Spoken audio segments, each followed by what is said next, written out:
Commissioner Maxwell, tap on it. It was good. Okay, do you feel better? My favorite. I can't start the meeting yet, though. Okay. Hold.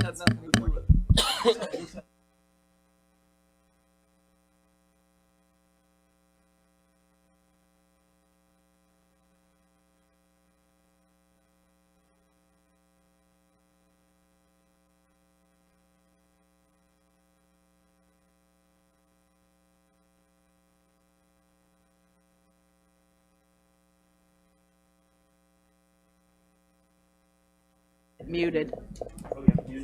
Now it's on. It's a good inauguration. Test. Is that one working? Test. Yep. Are we ready to go? Madam Mayor, it's 6:02. All right, thank you for standing by. Good evening, everyone. Let's call this Tuesday, June 19th, regular City Commission meeting to order and ask the clerk to call the roll, please. Mayor Pam Triolo, Present. Vice Mayor Andy Amoroso. Here. Commissioner Scott Maxwell, Here. Commissioner Omari Hardy, Here. Commissioner Herman Robinson.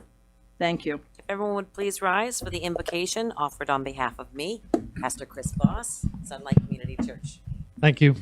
Thanks for the invitation. Now, I'm here not only on behalf of Sunlight Church, but Kiwanis is presenting a check as well, so glad to be here for both. So let's pray. Father in heaven, thank you for the city of Lake Worth. Give wisdom to each of the leaders you have appointed for our city. Bless their decisions and their businesses and work they do outside of this office. Thanks for the repairs happening in our infrastructure throughout the city. It looks beautiful. Help us to remember the poor and the struggling. In a country that is filled with polarization, we pray that you would help us to treat each other with love and respect, even when we disagree. Thank you for the many people who give their time and energy to serve others in this city. And be present with us tonight as we do the work before us. In Jesus' name, amen.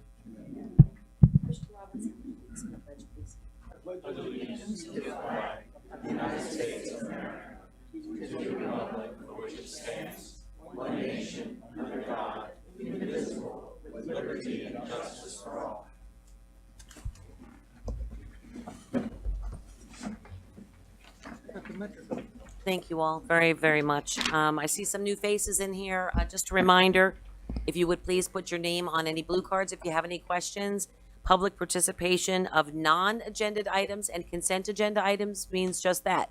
If it's not on the regular agenda or it's listed in the consent agenda, that's your time for a blue card on that item. If you've got a blue card that you want to put in on any of our public hearings or unfinished business or new business, you can do so as well. Just please put the item number there so you can speak in unagended items and each individual item on the agenda as well. So fill out those cards, make sure they're up here before the question gets called, and that's how it works. And after 3 minutes on public participation and 2 minutes on each individual item, I will start saying things like, thank you. Thank you.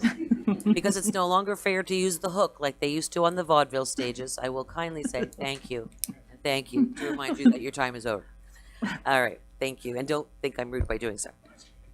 We'll start with additions, deletions, reordering. I see one, City Clerk. Yes, Madam Mayor, there's going to be a presentation of the latest Little Free Library by Mary Lindsay. So we'll add that as item E to the presentations. Madam Mayor, Yes? would this be the time to pull certain items? Yes. Do you have anything to pull? Yes, I would like to pull off of the consent agenda item letter A. Letter A? Yes, Okay. as well as item letter B. And B. Okay. I'll entertain a motion to accept the agenda as amended. Can I? You can make a motion. So moved. Do I have a second? Second. Second. All those in favor state so by saying aye. Aye. Aye. All those opposed? Nay. Motion carries 3-2. Moving on to, so I'll entertain a motion. Oh, wait, we've got that. I wanted to just make sure that I mentioned that we'll move consent agenda item A to new business, item B, and item B from the consent agenda will now be new business, item C. So this is license plate. And this is. Okay. All right, moving on to our presentations. quarterly PBSO presentation given by Captain Todd Baer. Step on up, Captain. Good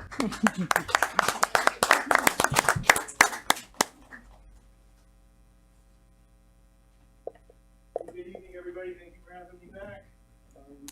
Brought a couple new faces with me tonight I wanted to introduce. First off, as you know, Major Khaleesi retired on June 2nd after 32 years of law enforcement.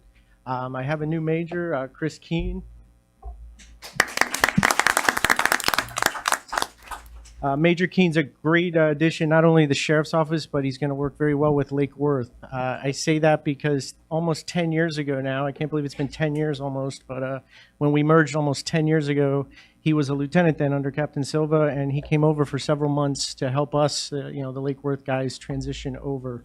So he's very familiar with Lake Worth, and it's going to be a great addition. I also have Lieutenant Sean Bosdek. He's going to be, as of July 2nd, he's going to be my new executive officer. And again, that's a great addition. He's got a wealth of experience, and a lot of it's complementary to my experience. Whereas I've spent a lot of time in the uniform, narcotics, things like that, K-9. He has a lot of investigative, internal affairs, things like that. So both cases, I think, are going to be great for not only PBSO, but the city. And with that, I'm ready to start the presentation. As you know, this is our quarterly update on crime data. Tonight, I'm going to cover for you all the Uniform Crime Report from January to December of last year. I'm about a month and a half, maybe 2 months late. The state released the data very late this year. So I'll probably be right back up here doing community policing and projects in about 2 months. We've kind of fell off schedule. I'm also going to cover crime data from January 1st to today for 2018. I will update you on overdoses. I'm going to go over the heat map, where the hotspots are and what we're doing about it. Our 2018 goals and objectives, which works hand in hand with that. Our district initiatives, and an update on our PBSO code enforcement program. And the camera project update I'll keep short because we've got the other item on with the ALPRs and cameras. I made it nice and big this time. These are good news. These are good numbers. 2017 total crime numbers were down 17.2%. Index crime, which is the violent crime and a lot of your significant property crime, burglaries, auto thefts, things like that, was 16.2. Total crime includes everything else. Violent crime was down 4.3, and property crime was down quite a bit at 20.7. Those are all great numbers, better than I would have expected if you would have asked me in 2016 what we could do. But we also still have some areas I'm not satisfied with, and I'll speak to you on those. This is on top of those decreases. This is January 1st up until June 17th. We, as I've said before, we're on the computer system daily, weekly, monthly, quarterly, yearly, and we're looking at these. These green arrows are good. Red arrows are bad. We have 2 red arrows, construction burglaries, but there's only 2 compared to 0 at this time last year. And we have more construction than we did last year, which is a good thing. And in shootings, we have 14 this year, at which time we had 13 the same time last year. But that's a lot of green arrows. So again, things are going in the right direction. And there's a couple areas that I do want to speak further on. This is a breakdown of overall crimes. The red is last year, the blue is this year. Again, mostly down. There's a couple areas I'll elaborate on and a couple slides that are not down. That would be here. Robberies actually went up a little bit, 215 robberies compared to 185 last year. These are your street robberies. I'm not happy with that number, and that's one of our prime objectives this year is to lower that, or reduce that. Auto thefts were down slightly, but that's still a high number at 174 last year. I definitely want to reduce that. In my experience, auto thefts are not joyrides. They're crime cars, and they're stealing cars to come in and do burglaries, robberies, things like that. So I definitely want to knock that number down more than 6% that it went down last year. Total arrests were up 14.6 in 2017. That's a good thing. And we're making the right arrests, a good mix of quality arrests, taking real bad guys off the street, mixed with some good quality of life arrests. For the repeaters, they're always out there that you all see on a daily basis.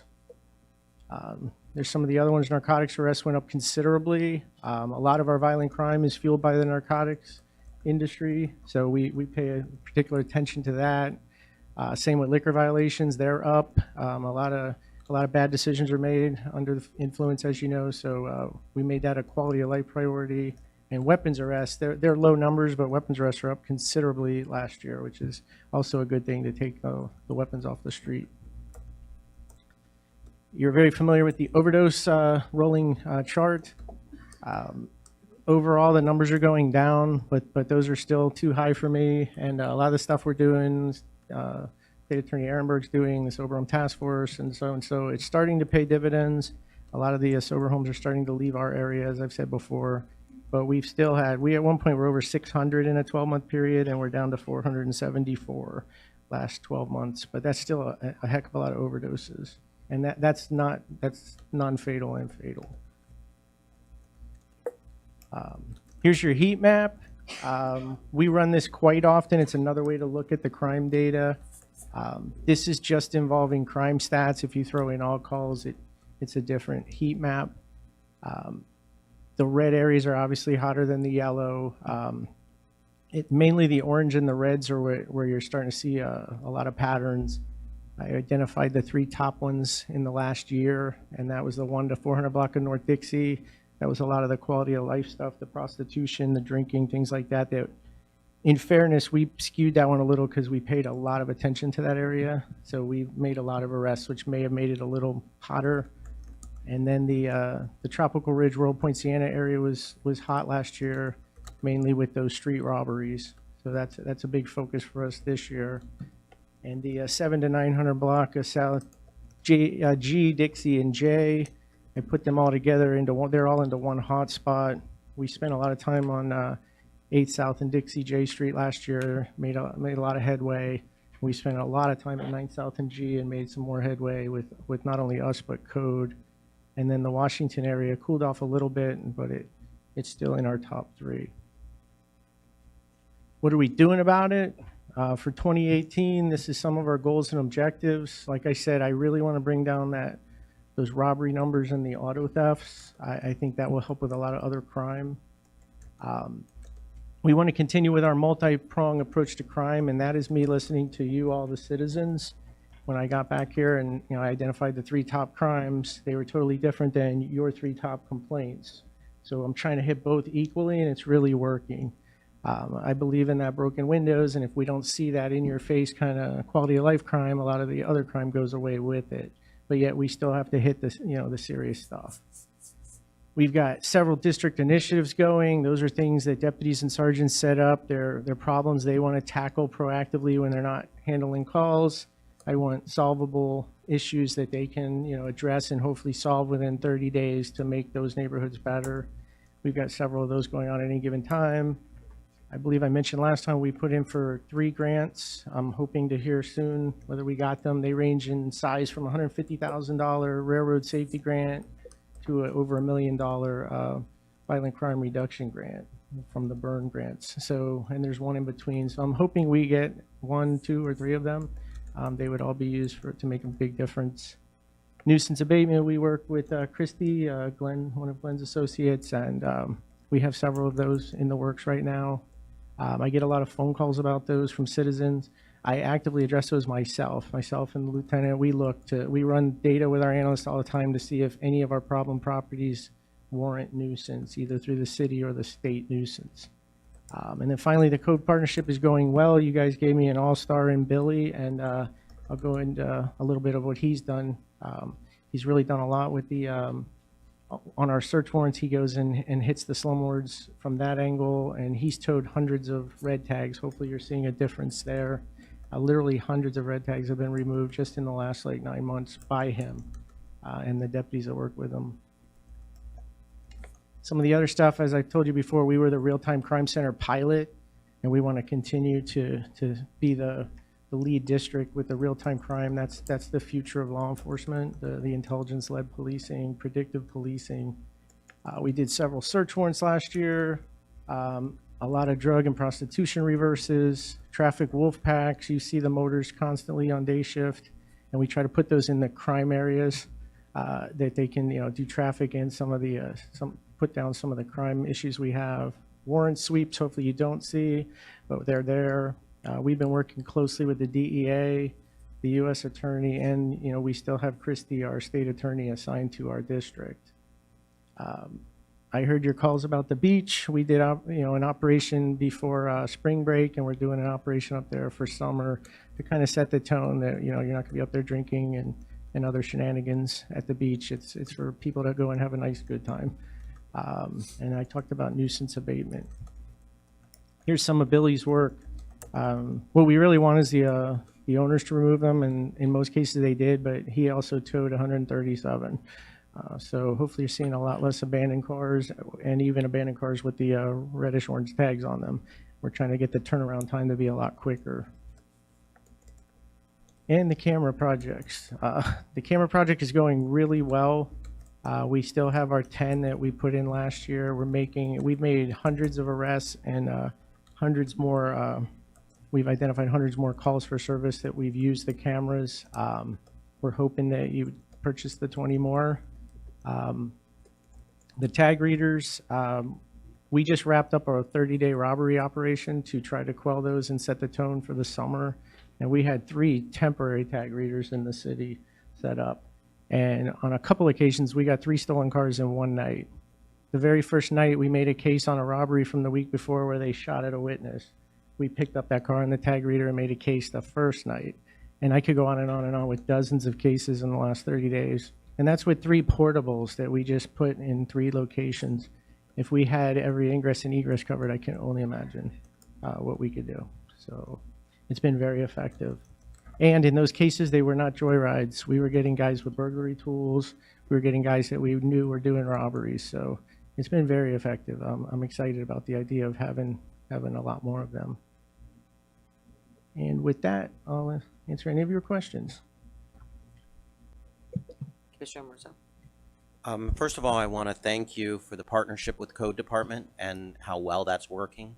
I still would like to see more night partnership. I'm still getting a lot of calls from North A, B, a lot of vehicles parked at night, large trucks, commercial vehicles, things that don't necessarily fall under abandoned, but still may need that partnership to address it because it's been going on for a while.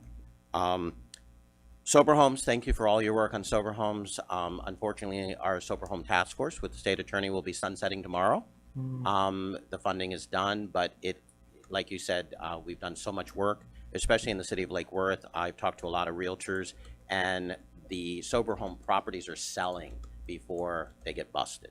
And these are the bad players. The good players have risen to the top. We still have a lot of work to do, so I just want to try to stay ahead of that. Now that, the task force will be sunsetting, we need to come up with some new ways just so they don't sneak back in. Absolutely. Big thank you for the work downtown.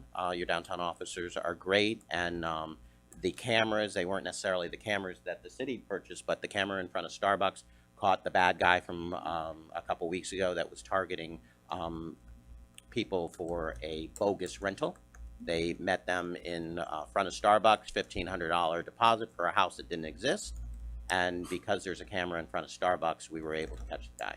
I understand there still may be 1 or 2 guys out there that we're looking for, but that's what the partnerships through the city, the merchants, and the downtown can work. It's working. Thank you. Thank you. Commissioner Hardy? Yeah. You talked about quality of life arrests. Just an interesting tidbit. I'm probably sure you're aware of this, but a lot of people don't know. So the public offender reached out to us about that, and basically said that we've been arresting too many people on quality of life issues. Basically, that we lead the county for arrests on local ordinances. Yes. Which is, it's something that we should be proud of, because there have been lots of things that we've done, and people might say that kind of like a ticky-tack foul in basketball, maybe that we're trying to trip people up on minor issues, but really what we're trying to do is improve the quality of life for folks. So thank you. I also saw that you guys did an operation on convenience stores that were selling alcohol when they weren't supposed to sell alcohol. We have an ordinance that says not after 10 o'clock. that was very effective. Again, I just appreciate the work that you do on the quality of life side, and let's keep that up. I appreciate that, and I took that as a compliment from I the did too. Vote Center. And the reason we're doing that is mainly because of the citizenry asking for it, which I agree with wholeheartedly. If we pay attention to the little things, a lot of the big things, will stay away. So I'm a firm believer that, quality of life, it doesn't just pertain to the offender either. It pertains to your quality of life. You shouldn't have to put up with some of the things that you were watching happen. So it's also the citizen's quality of life. It's not so much the offender. Good job. Thank you. Thank you. Oh, I'm sorry, Commissioner Robinson. I just want to say thank you too. It's noticeable that you and the rest of your sheriff, the deputies, care about Lake Worth, and it's appreciated. And a question on grants for the cameras. Any grants for the cameras? That's a good question. If we do get that one grant, the burn grant, part of our strategy is to use some of that money on additional cameras to add. In addition, we don't want to get too many, too much more than 30 cameras and 22 tag readers would be a lot. I mean, we could have a camera in every corner, but we have to have somebody watching it. I don't want, 10 deputies off the street. As you know, we use our injured alternate duty deputies to monitor the cameras from all over the agency. I like it when we have one of our Lake Worth ones because they know the areas better, but we use our light duty deputies. We'd be pretty, saturated. Fortunately, we don't have 20 more hotspots. We have about 10 more, and those other 10 could be used where you all want them. High volume areas like that, where we could have also 10 more cameras. So we'd have about 20 in hotspots that are portable. We can move them as those change, and then 10 where you want them in high volume areas, maybe the beach or the downtown or parks, wherever you want them. So, but much more than 30, it's going to get cumbersome to monitor them. City Manager. I just wanted to comment, Mayor, Commissioners, that the working relationship that we have with Captain Bayer and his team is phenomenal. We strategize a lot. The communication and the effort that we all put together is as if this is your police chief and this is our department here in Lake Worth, except they have all the extra bells and whistles to boot. And it's been a phenomenal relationship. You're seeing the results of that.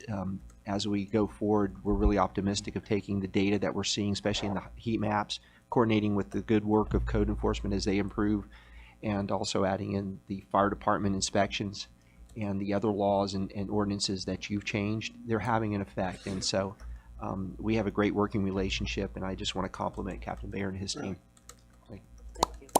Also, Thank you. Captain, our 5 guys, are they on? Our new 5? They've been on, okay, because I just love seeing a lot, more presence and stuff like that in the streets. Oh, they've been on ever since you instituted it last year. Okay, and then what about the ticketing of vehicles in the streets? Where are we at with that? Do we have to change an ordinance or do anything in reference to the boats in the streets and vehicles parked the wrong way in streets and whatnot? Some of If that, it's residential on the side. streets, we handle it. If it's in the private property, that would be a code issue. And then it varies even more, the downtown, the beach, things like that. But you just switched over companies, so we're anticipating getting new citation books any day now. But North End is collections seeing change. a lot of increase of boats and vehicles in the streets, extended periods of time, backwards, wrong side of the lane, and of course just in the middle of the road on the north side. Okay. So I just got a lot of We can complaints on definitely that. take a look. Okay, thank you all very Thank much. you. Thank you all, PBSO. Thank Very you. grateful. All right, proclamation for National Parks and Recreation Month. Who's coming on down? Is it Lauren? Yeah, Lauren is there. No, not you, Jack. Not yet. Come, oh yay! Jack was jumping early. Another one happens. Yay! Yay! The team. in the video now? Because I'm happy. Yeah, we need to see more of the video. Down and give me your proclamation. Come around over here. Surround me. Make a mayor sandwich. Okay. Whereas parks and recreation programs enhance our quality of life by contributing to a healthy lifestyle, community building, economic development, and environmental sustainability. And whereas parks and recreation programs boost the economy, attract new business, and increase tourism. And whereas Florida is home to more than 170 state parks, trails, and historic sites that inspire residents and visitors with recreational opportunities and scenic beauty. And whereas our parks and trails ensure ecological beauty, provide space to enjoy nature, help maintain clean air and water, preserve plant and animal wildlife. And whereas local, state, and national parks located within the state of Florida contribute to the overall quality of life enjoyed by residents of and visitors to our state. And whereas the National Recreation and Park Association and the Florida Recreation and Park Association designated July as Recreation and Parks Month. Now, therefore, I, Pam Triolo, Mayor of the City of Lake Worth, Florida, by the virtue of the authority vested in me, do hereby proclaim July 2018 as National Parks and Recreation Month.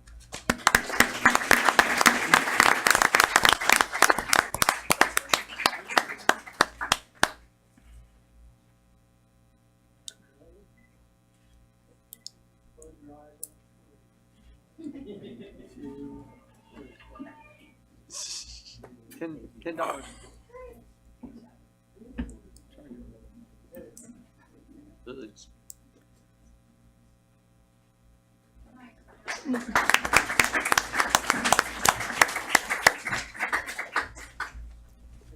They'll be in Bryant Park tomorrow. All right. Up next, Lake Worth Kiwanis Sunset Ridge Park check presentation. Yeah, Jack.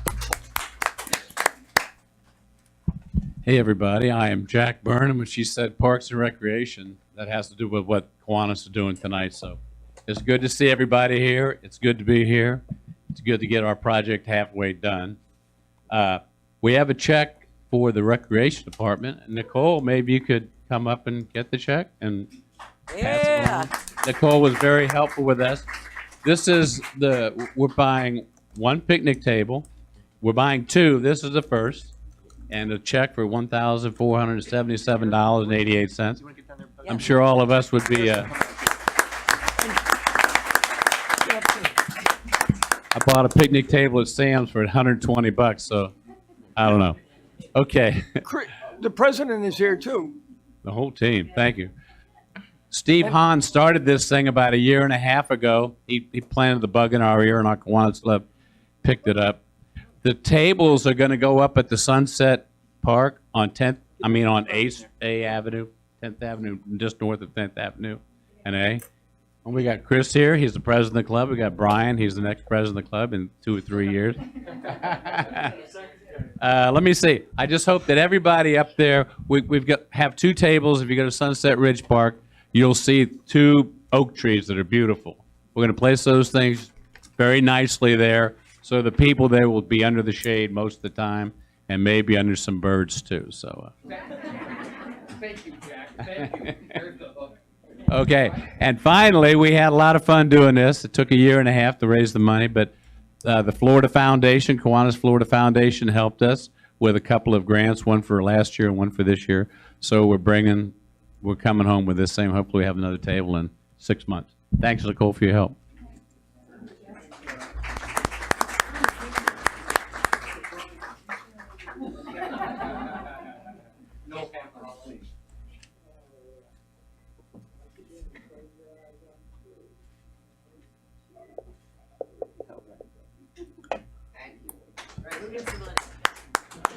Yeah, there you Nicole.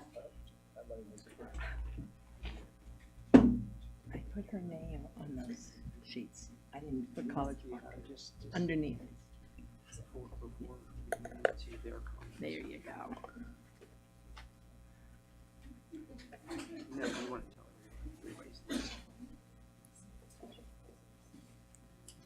All right, up next, College Park Neighborhood Association update. Yay! Lindy, come on down. Ladies, hello. Double trouble. Nice to see you again. Double trouble. Good evening, everybody. My name is Laurel Wiley. I'm the president of the College Park Neighborhood Association. With me tonight is Lindy Cito. She is our vice president. As you may know, College Park was the first neighborhood association in Lake Worth, but for the last couple of years, we kind of hit a lull and not a lot went on in College Park. So in February of this year, our neighborhood decided to reconstitute and reform our board. We elected 5 new board members, myself and Lindy, as well as Karen Martin, Mimi May, and Michael Dean Andrews.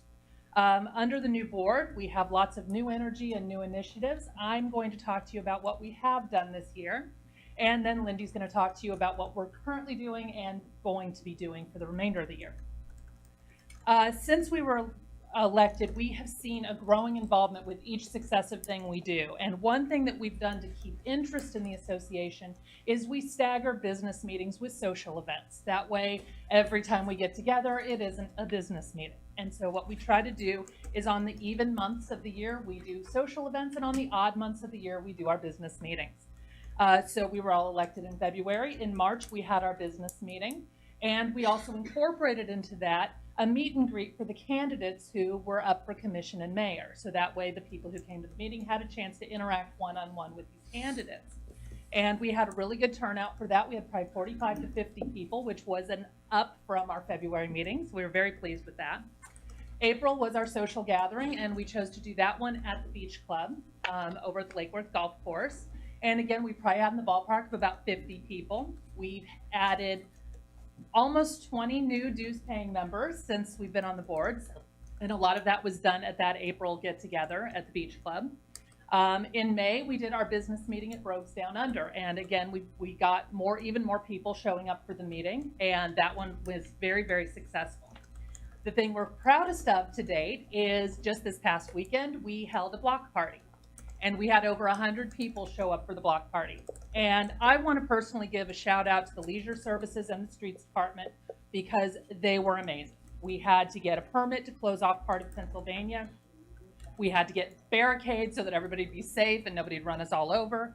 And they just got it done seamlessly for us, absolutely zero headache. And I couldn't be happier with the way we were treated with that.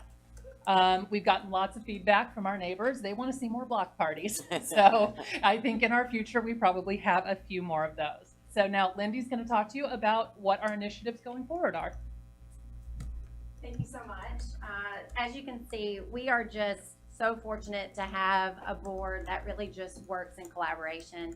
We didn't really feel like titles were necessary, but our bylaws require that we do that. And so it has been a wonderful connect to purpose for me to serve part of my neighborhood. And I think, you know, I've lived here for 3 years. I'm a homeowner here. And for 10 years, my husband was served in the military. And so we had never really been to this part of Florida. And when he decided to do some training at Palm Beach State, we just literally knew that we had found where we wanted to spend the rest of our life.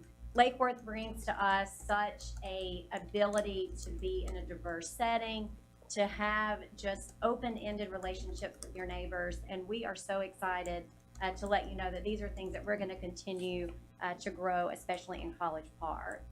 We are going to be participating since the infamous Kon-Tiki in the raft race coming, obviously, 4th of July. We will be part of all the shenanigans. You can tell I've been hanging with John Faust and Martha Pass.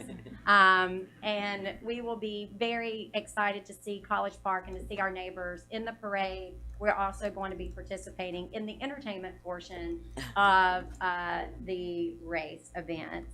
In August, we really want to make sure that when we do social engagements that we are downtown supporting those businesses. And so we're going to mix that up until, you know, we can continue to be with our neighbors and support our local businesses here. So you'll start to see that. We won't probably do continuity with that, but we will try to keep continuity on where we hold our business meetings. So still trying to kind of get with our neighbors and see where the best place is for that.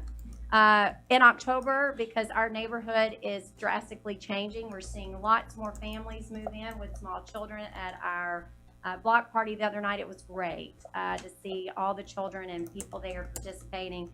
So we're looking to do a Halloween-themed October social event. Our neighbors are very excited to spend that time with one another, and we want to make it fun for them. Some of our challenges have just been, how do you identify new neighbors? We are trying to implement, like a lot of our other neighborhoods do, have street ambassadors or street captains that can kind of help navigate that. We right now have 6 people that have committed to doing that for us on various streets. So we look for, by the end of the year, to have that program fully up and running within our neighborhood. We also want to obviously make sure that we're getting word out if we're not having neighbors who are on social media or on email. And so we think that can be easily solved by doing some of the standing signs that we see in some of our other neighborhoods here in the city.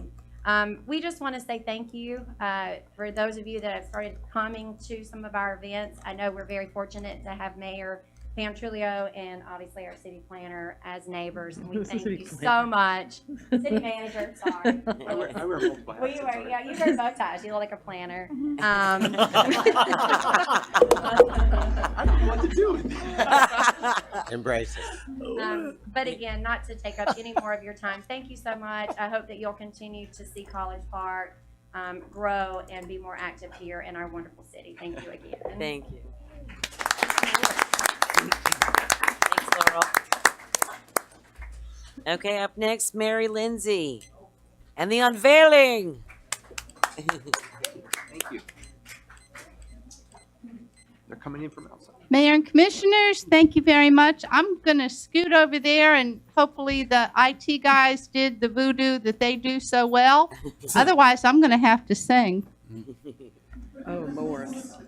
Oh, Lord, help us. She lives on my street. I've heard her sing. Mary Lindsay. She gonna dance?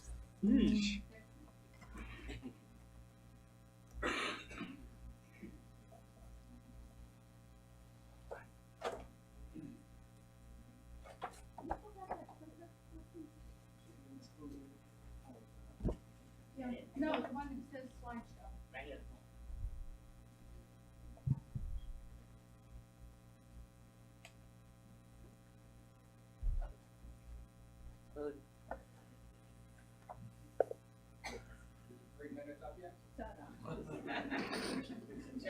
She gets 10. Quiet in the chambers, Mr. Kirsch.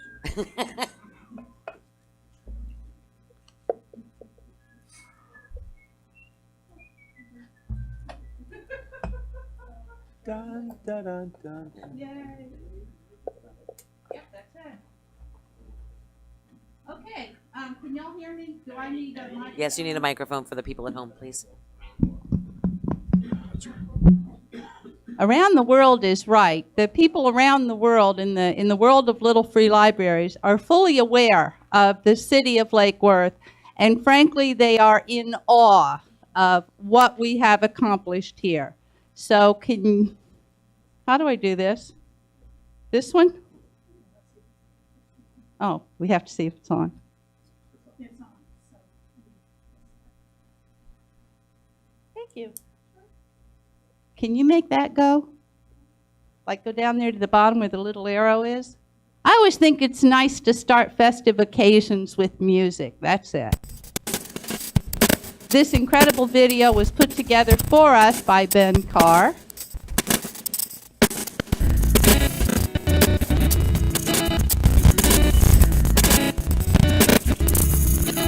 There's nothing we love like when we get together. And we give and see all the gifts that we've been shown. When we find a way, you know that there ain't nothing better. And we begin to see something better than we've ever known. There's an opportunity, even when you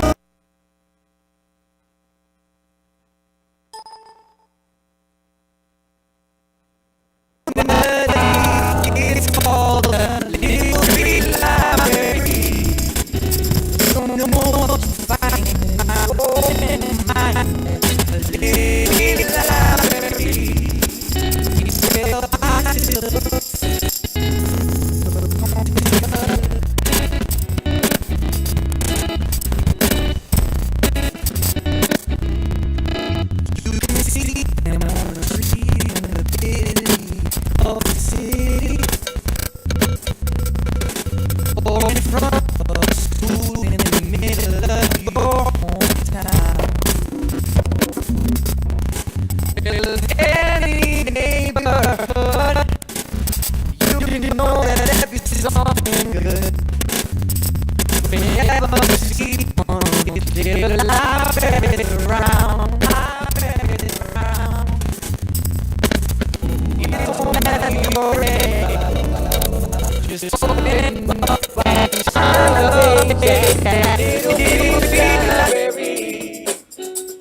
don't know what you find that might open your mind. That a little free library.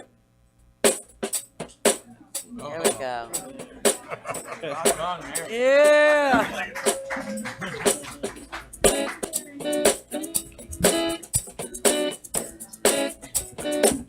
We have to thank the Little Free Library organization for granting us permission to use the official song. By the way, it's a privilege they've not granted any other city.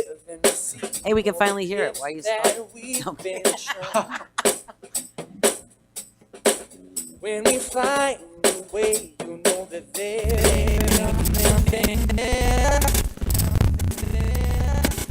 Begin to see something there.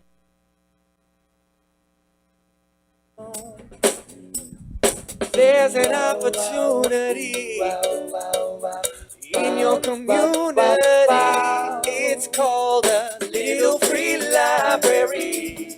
You don't know what you find that might open your mind. A little free library.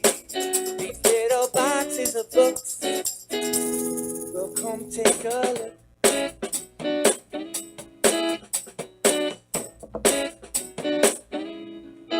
You can see them on the street in the busy of the city, or in front of a school in the middle of your hometown. Well, in any neighborhood, you can know that there be something good. Whenever you see one of these little libraries around, it don't matter your age. Just open up and find the page at Little Free Library. You don't know what you find that might open your mind at a Little Free Library. These little boxes of books. Well, there ain't no library cards to use. There's no late fees, we got nothing to lose. Just give what you can and take one to read. It's amazing how life gives us just what we need. Oh, life gives us just what we need.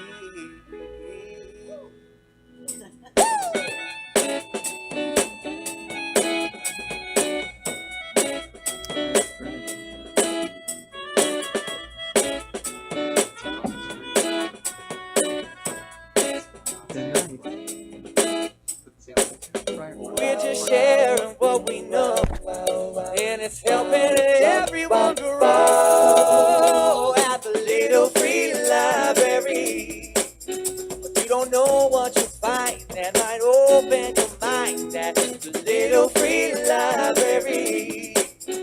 Well, now that you know, come on, let's go to a Little Free Library. There's one that's not too far, no matter where you are. Let's find a Little Free Library. These little boxes of books, come take a Little Free Library. Oh, come take a Little Free Library. Oh, come take a Little Free Library. Come take a Little Free Library.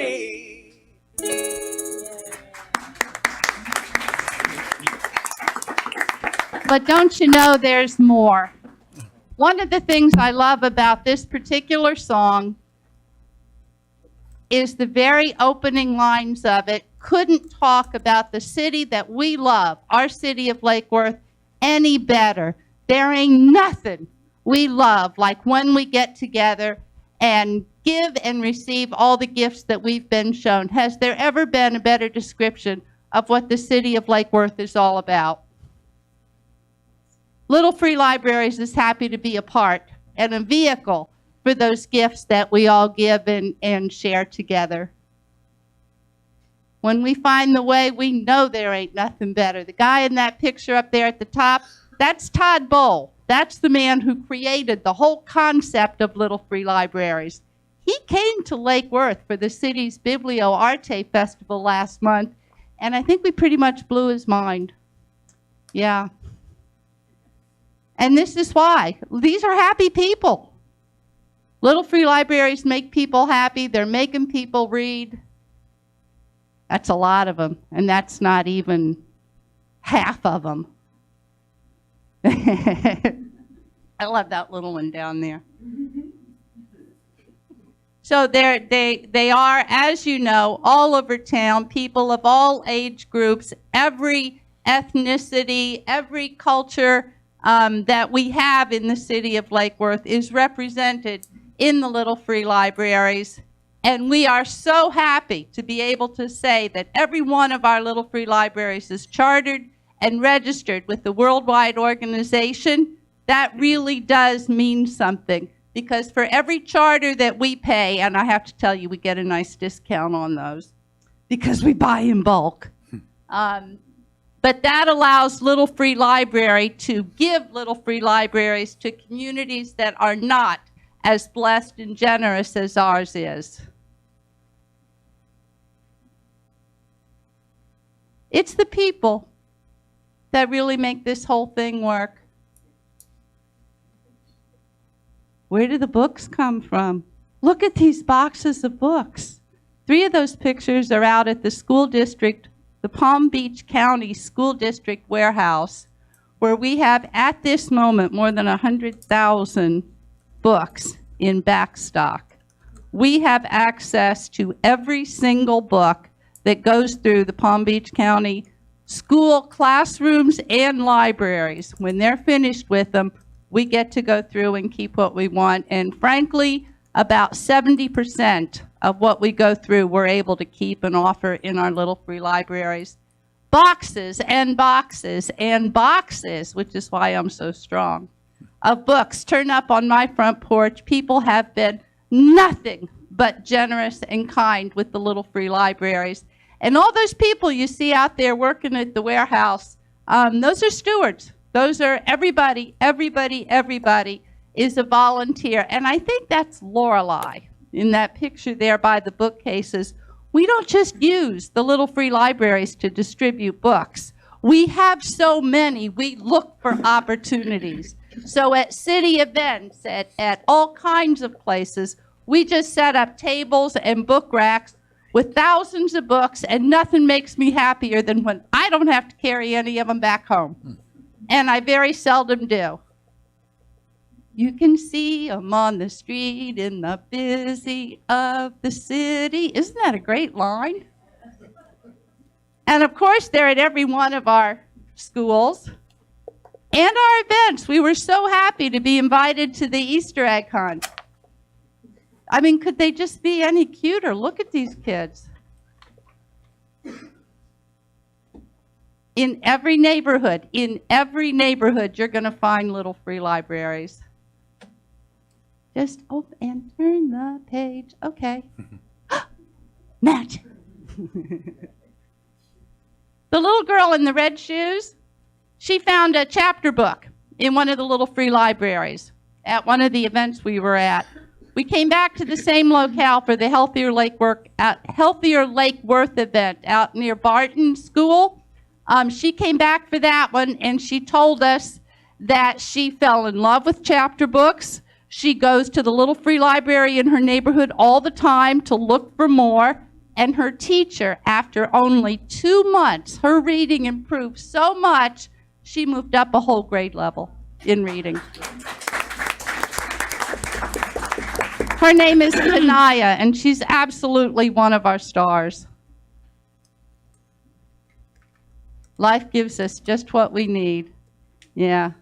One of the most fabulous partnerships we have is with the Lake Worth Public Library. What a great partnership. And when I tell you that is not true for Little Free Libraries everywhere. In other parts of this country and around the world, some people mistakenly see it as some sort of a competition.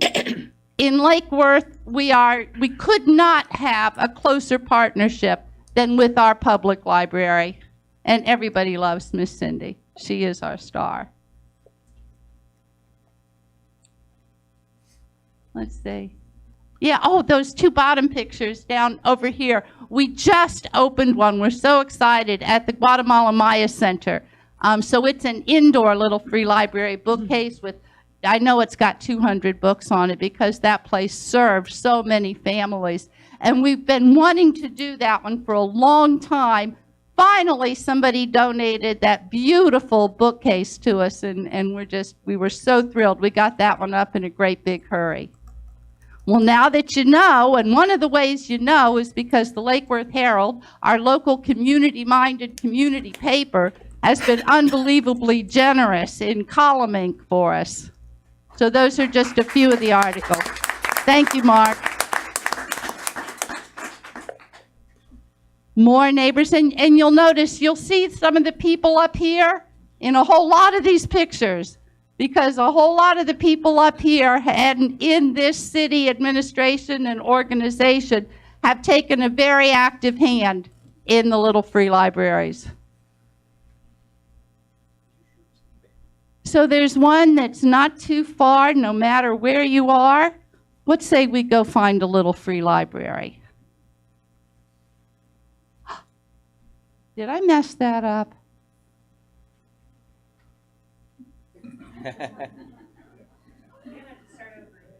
We have to do that again. Oh, no. Let's go find a little free library. How cool is that? This is the far north end of town. I couldn't get the whole map on one screen without it looking like one big green dot. So we broke it up a little bit. More of our exciting neighbors. Here we go. This is the near north end of town. Got the far north end and the near north end. Ah, most of these were taken at the Easter egg hunt. Here we go. Isn't that just so cool? I love PowerPoint. Midtown, as you can see, is absolutely peppered with little free libraries. Now, our goal when we started this was to have a little free library within safe and easy walking distance of every neighbor in Lake Worth. So how did those get all bunched up together? Well, this is how. Somebody calls up and says, Mary, I'd love to have a little free library. And I say, and I'd love to give you one, but you've already got one 2 blocks away. So you can have one, but we're going to need a donation of $300. Absolutely. Oh, by the way, here's $600 to pay for the one we want here and put the other one in the neighborhood where you need it most. That's the kind of generosity that happens. All right, we're getting a little long, sorry. Yeah. Okay, here I go. I'm almost done. We're at the south end of town now. I'm reserving the hook. We're at the south end of town. So what's new? What's new? Joyce, Greenberg, Brown? Why don't you come up here?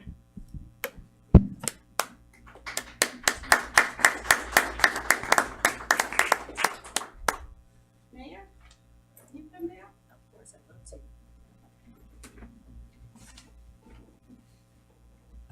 We have a new little free library for City Hall. This was created by Joyce, and I would like you all to pull the ribbon and let's get it officially open. All right. Here we go.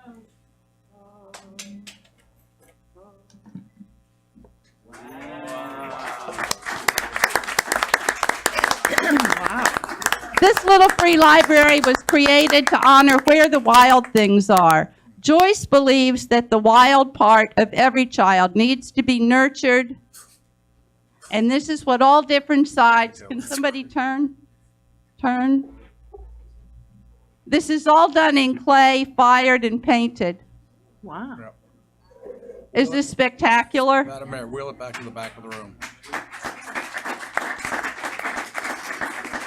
All of these images Joyce selected to honor our Mayan and our Haitian children in Lake Worth, and it's fabulous. Thank you, Joyce. And the wild children, which you all are. Absolutely.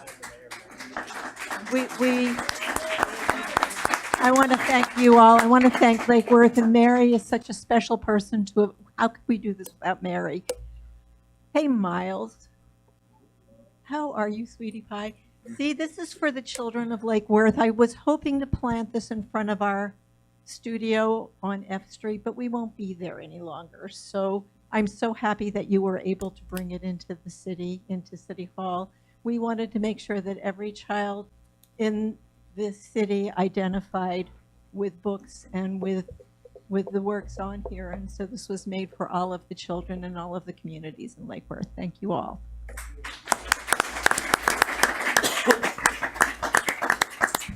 That's it, Mayor, we're done. Thank you.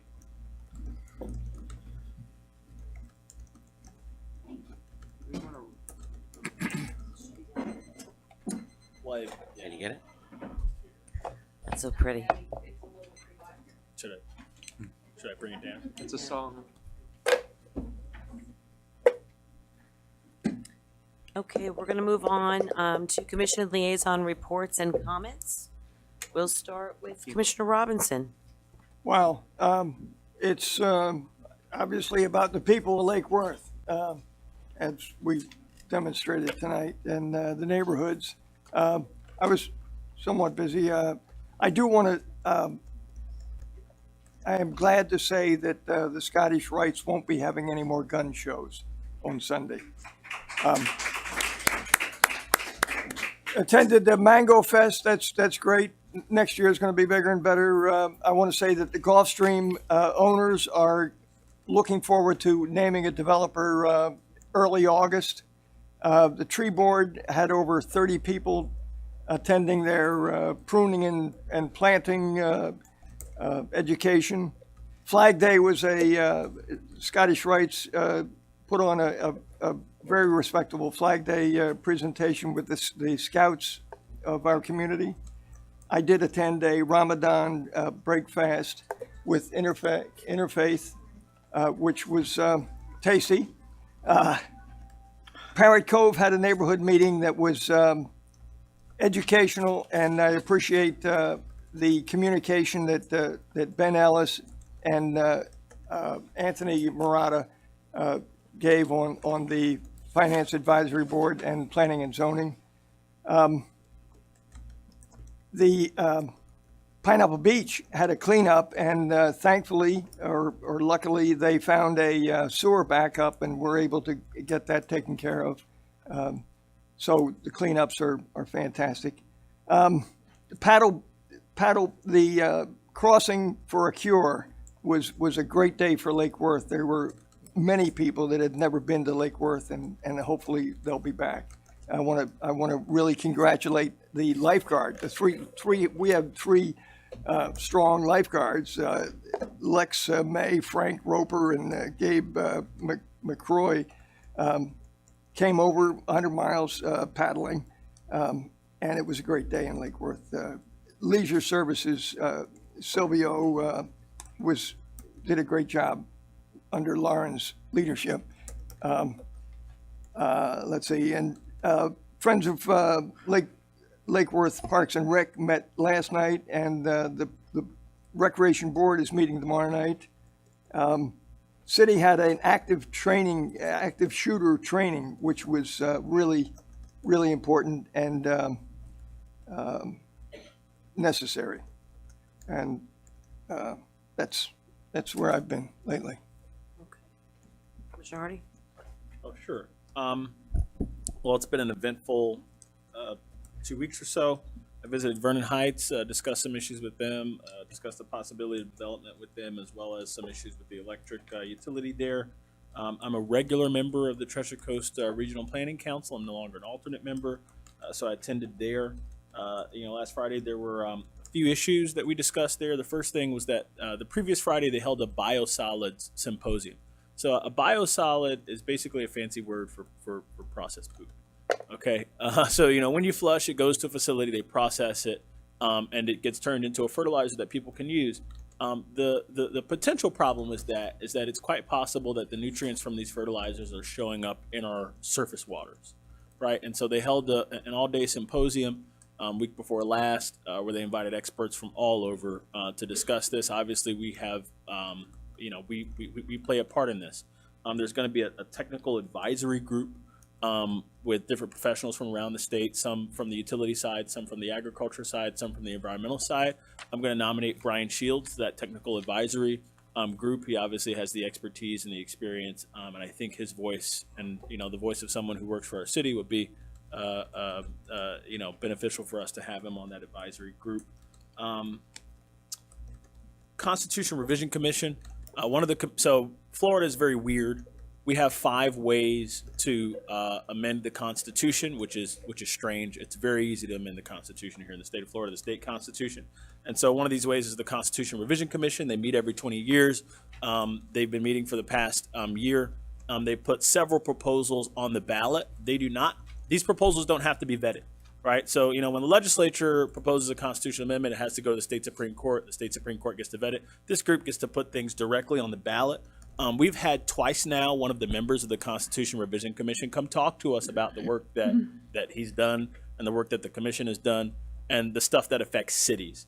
And so this guy is Bob Solari. I obviously appreciate Bob. There are a few things that are going to be on there that affect, you know, cities. The first thing is a homestead exemption.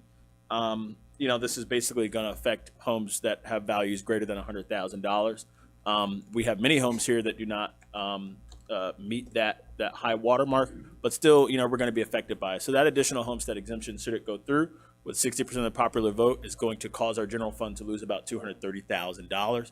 And it's going to cause us to make some very tough decisions right at a time when we were gaining some momentum. So that's something to watch out for in 2018. The other is what Commissioner Solari called the Apocalypse Amendment. And when he got to this part of his presentation, he had a slide with 4 horsemen. Basically, there's an amendment on the ballot to require the legislature to have a supermajority vote anytime that they raise taxes or create a new tax at all. And it would basically hobble the legislature if it passes. That's Amendment 5. It's something that we should look at. There were 18 proposals, and the commission was afraid of ballot fatigue, you know, people going down and looking at 18 proposals. So what they did in their infinite wisdom was combine these 18 proposals into 6 ballot items. So you'll have items on the ballot that have really nothing to do with each other, that you'll have to vote up or down. So basically you'll have, you know, 6 items of 3 individual proposals. Some of them have nothing really to do with each other at all. You have offshore drilling with education. You know, you have term limits with, you know, all sorts of weird things. So, you know, what this guy suggested, and I suggest for you, I'm a politician, so I don't want to do this, but he suggested that you guys have a ballot party, right? Get an absentee ballot, take it home, invite your friends, talk about the issues, and go into a separate room or a separate corner and mark your ballot, so that way you don't get there and feel that the pressure is on you to read a multi-page long ballot with many complex issues that are bundled together that have no business being together. There's another thing. I told this lady that she would be able to fill out a card and have her email read. I'll just read a part of it. So a lady emailed all of us up here. She lives on North D Street, and she noticed that the road bond work was going up to, I believe, 17th or 18th Avenue.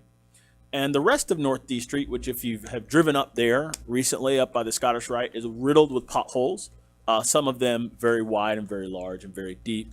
And she said, well, you know, why can't the city take care of this? And we had to explain to her that at the time we surveyed the streets, right, it was very mechanical. We did it based on a score. And she would like to see some of these roads that didn't meet the qualifications for the road bond to be addressed through some other means.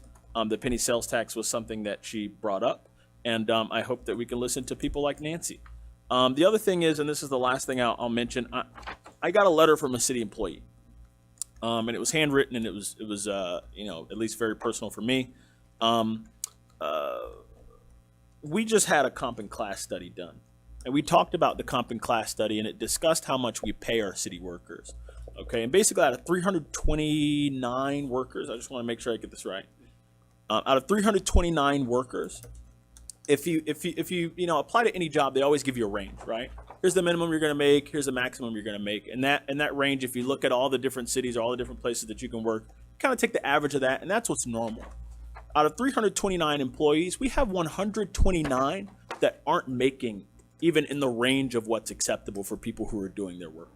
That's 40% of our workforce basically is grossly underpaid, right? And so this person wrote me a letter and said basically that they're waiting on us to do right by them. And this commission in particular, the 3 members who have been here longer than I have made strides that the previous commissions have not made to kind of do right by our workers. But I hope that, right now and in the future, we, remember that there are people who are trying to figure out whether their kids are going to go to college, graduate debt-free, hopefully, right, based on what we pay them. And also, we have citizens who worry about the level of service and who, wonder why certain things aren't being done in the right way. And, the fact is, when you underpay 40% of your workforce, you're going to get what you pay for. And so, I just hope that as we, again, have these budget discussions and as we, deal with our workers, that we really, really think hard about what's right by them and what's right by our residents and, whether or not we want the best working here. So that's my liaison report. That's it. Thank you. Okay, first of all, let's start with the 3rd of July. The 4th of July, everybody knows, it's a huge event down at Bryant Park. Starts with raft race. But did you know that on the 3rd of July, there's an event in the downtown at the Cultural Plaza? And we did it last year, and it was a huge success. And it's the pre-4th of July, and bands are on stage. And out of the bands that are playing, one of the bands get to play for the 4th of July. So it's kind of like a battle of the bands. It's a great night. Come out, support the 3rd of July and the 4th of July. And then up and coming football, Lake Worth Jaguar football and cheer has already started their getting ready for their summer camps.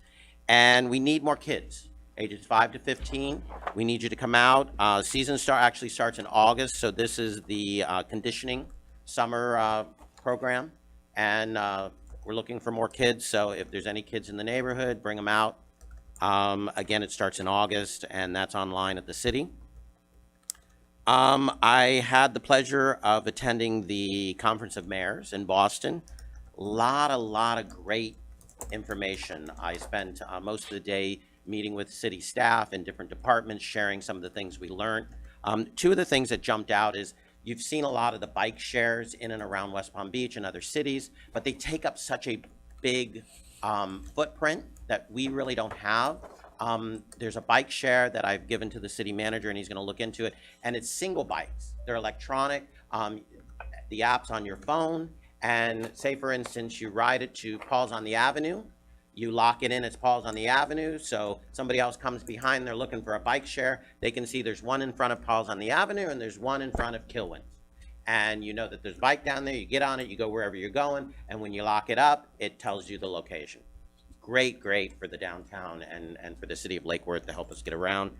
The other one is an iBot. And it's quite interesting because I sit on the Sober Home Task Force, and I worked closely with the mayor of Boston on some issues when we are having issues back and forth.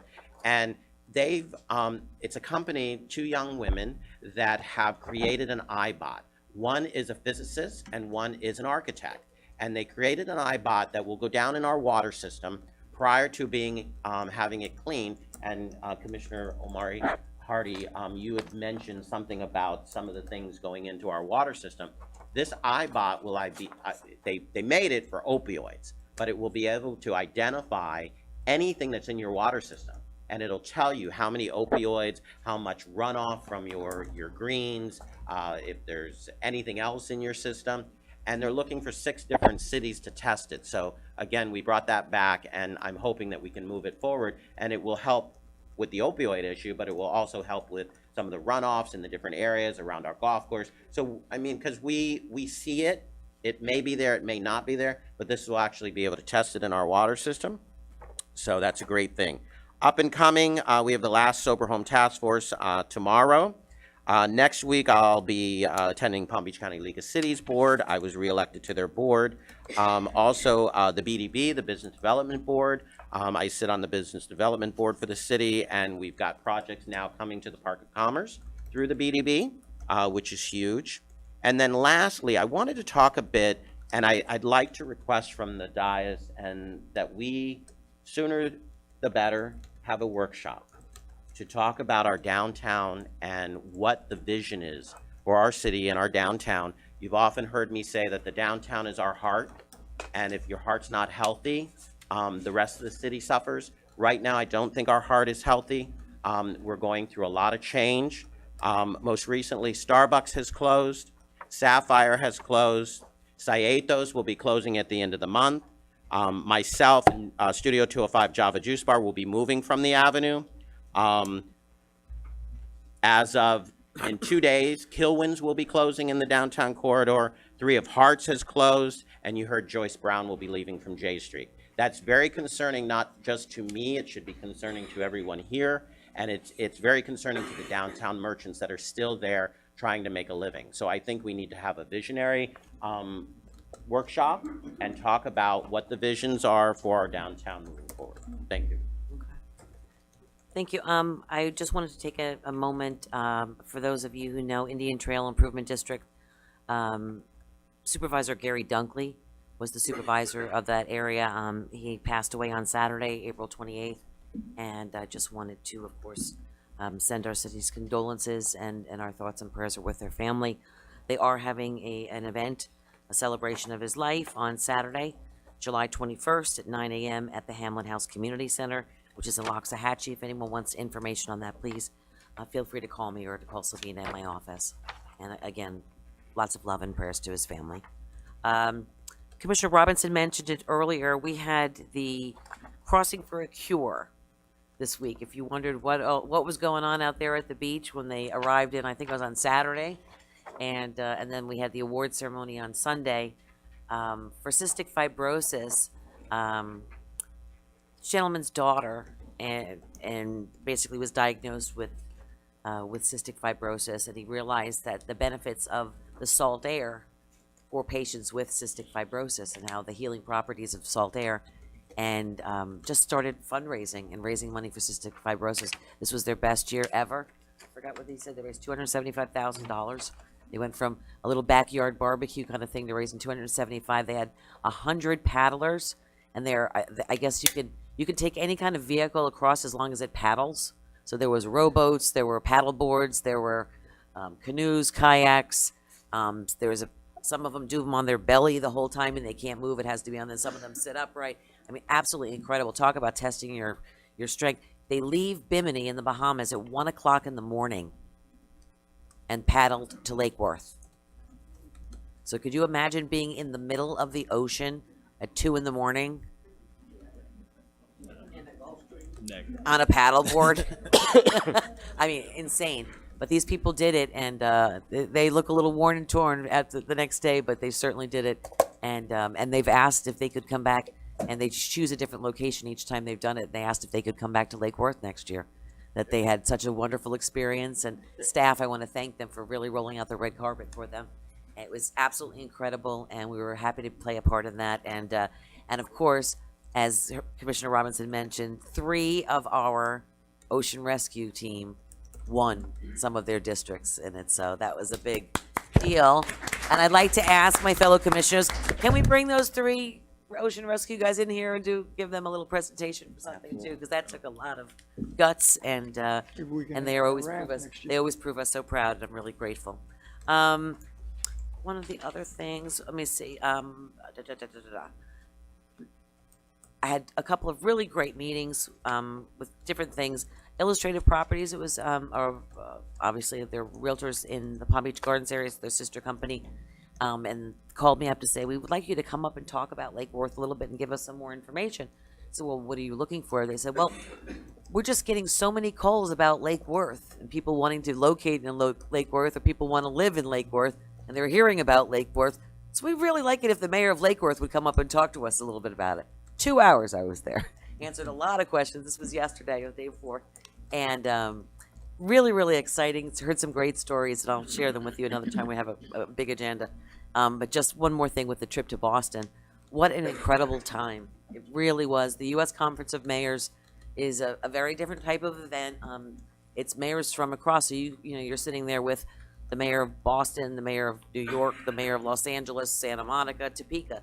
You're all working together in small groups for the most part. They don't take up giant conference centers, convention centers. They take up smaller hotels, and you're working one-on-one and discussing these issues with mayors and challenging. The one thing I was disappointed at, I said, I need to get moving on a couple of things because they had a series of environmental and renewable energy projects.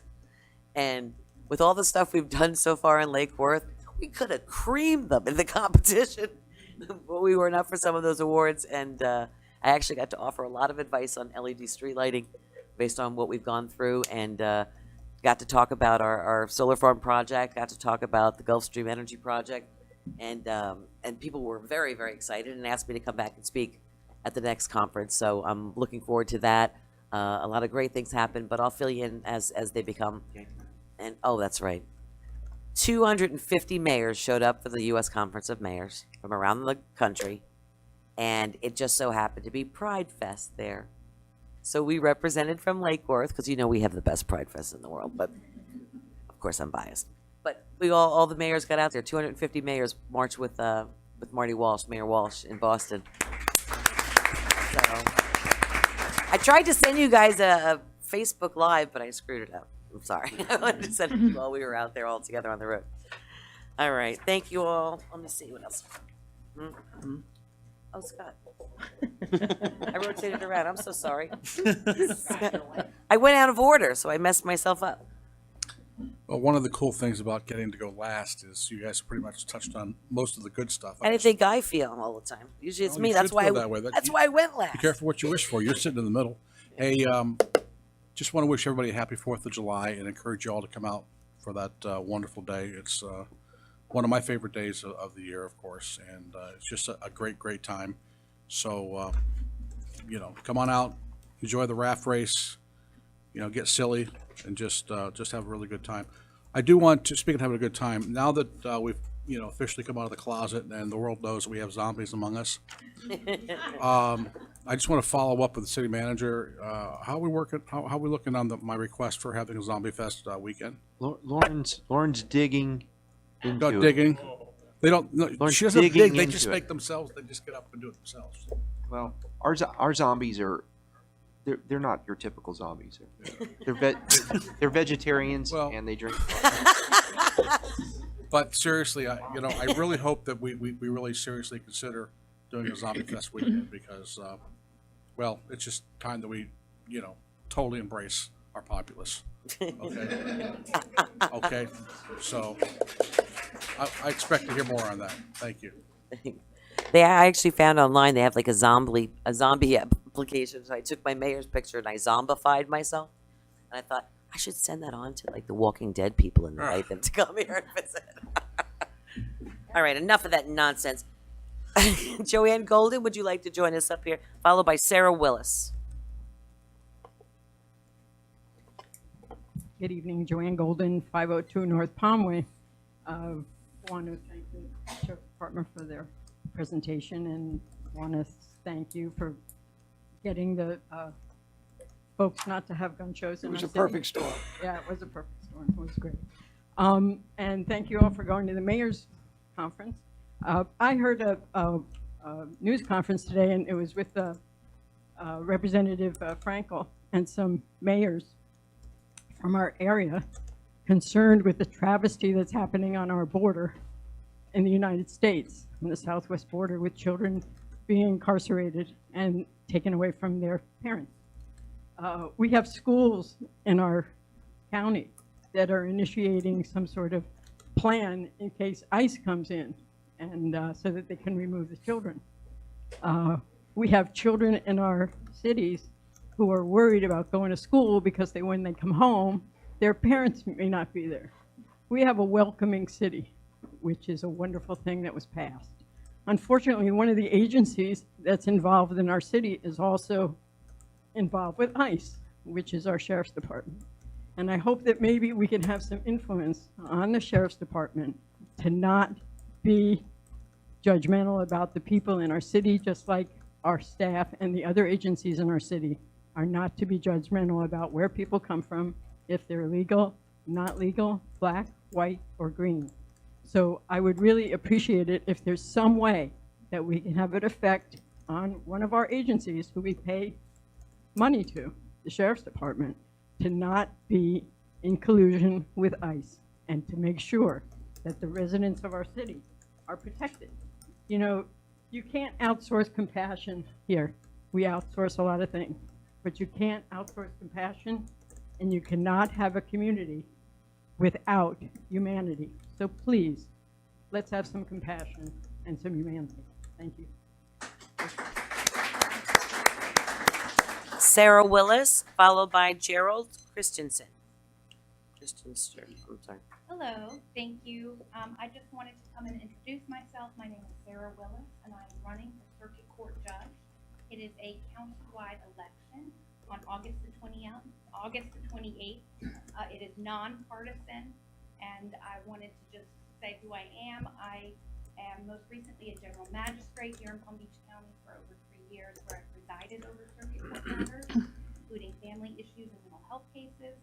I began as an assistant state attorney here under Gary Krischer, and I prosecuted crimes against children, rape cases, homicide, and worked at the state office of statewide prosecution at the Attorney General's office. So I've devoted my career to public service in the courtroom, and I would like to continue to do so as your next circuit court judge, Group 25.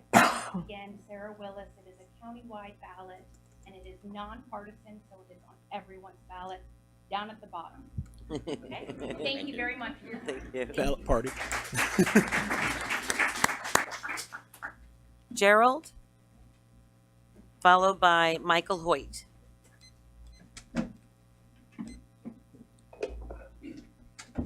My name is Gerald Christensen. I live on Colgate Lane. I'm retired federal law enforcement, been retired for over 23 years. At one point, I started playing around with security cameras, and I had them set up real nice. I've had these guys over several times. And then we had an incident in the neighborhood where one of my neighbors around the corner had a camera system that alerted him on his phone. And we had 3 individuals busted in his front door, 2 of them with masks on, and they stole a bunch of jewelry. I had absolutely perfect pictures of the vehicles, but no license plates. So I decided I was going to play around and get a prototype of license plate cameras for the ordinary citizen. Most of them do not work. I finally got some that work great, and anybody that goes down eastbound or westbound on Duke Drive, I have perfect pictures of the vehicle and license plate. Also, I want to endorse what you're doing with the license plate recognition. I think it's going to be a really good tool because you'll be able to pick up some of these people that are coming from Dade County, Broward County, and they come up here purposely. They have stolen cars, and they do all kinds of burglaries, and this is going to be an excellent tool to identify. I'm also involved in a lot of golf course issues at West Palm, so that's somewhat my expertise, and I may be able to help you somewhat on your golf course issues. Thank you very much. By the way, I voted for all of you. Thank you. I bet you say that to all the politicians. Yes, thank you. Michael Hoyt, followed by Renee Hoyt. She's gonna, okay. I'm a fast talker anyway, so I may not need all 6 minutes. Hi, I'm Renee Hoyt, and I live at 1702 North Jade Terrace. Thank you all very much for giving me an opportunity to speak tonight. The main reason I'm here is little dude. Ma, you want to come up for a sec? We're just actually here to increase awareness about a situation that you may not know, because when you see this little dude around town, he looks pretty happy-go-lucky. But the truth is that he has a pretty serious vision impairment called Stargardt's disease. And Stargardt's is a macular degeneration that happens at the pediatric stage of life. He was diagnosed 2 years ago when he was in kindergarten.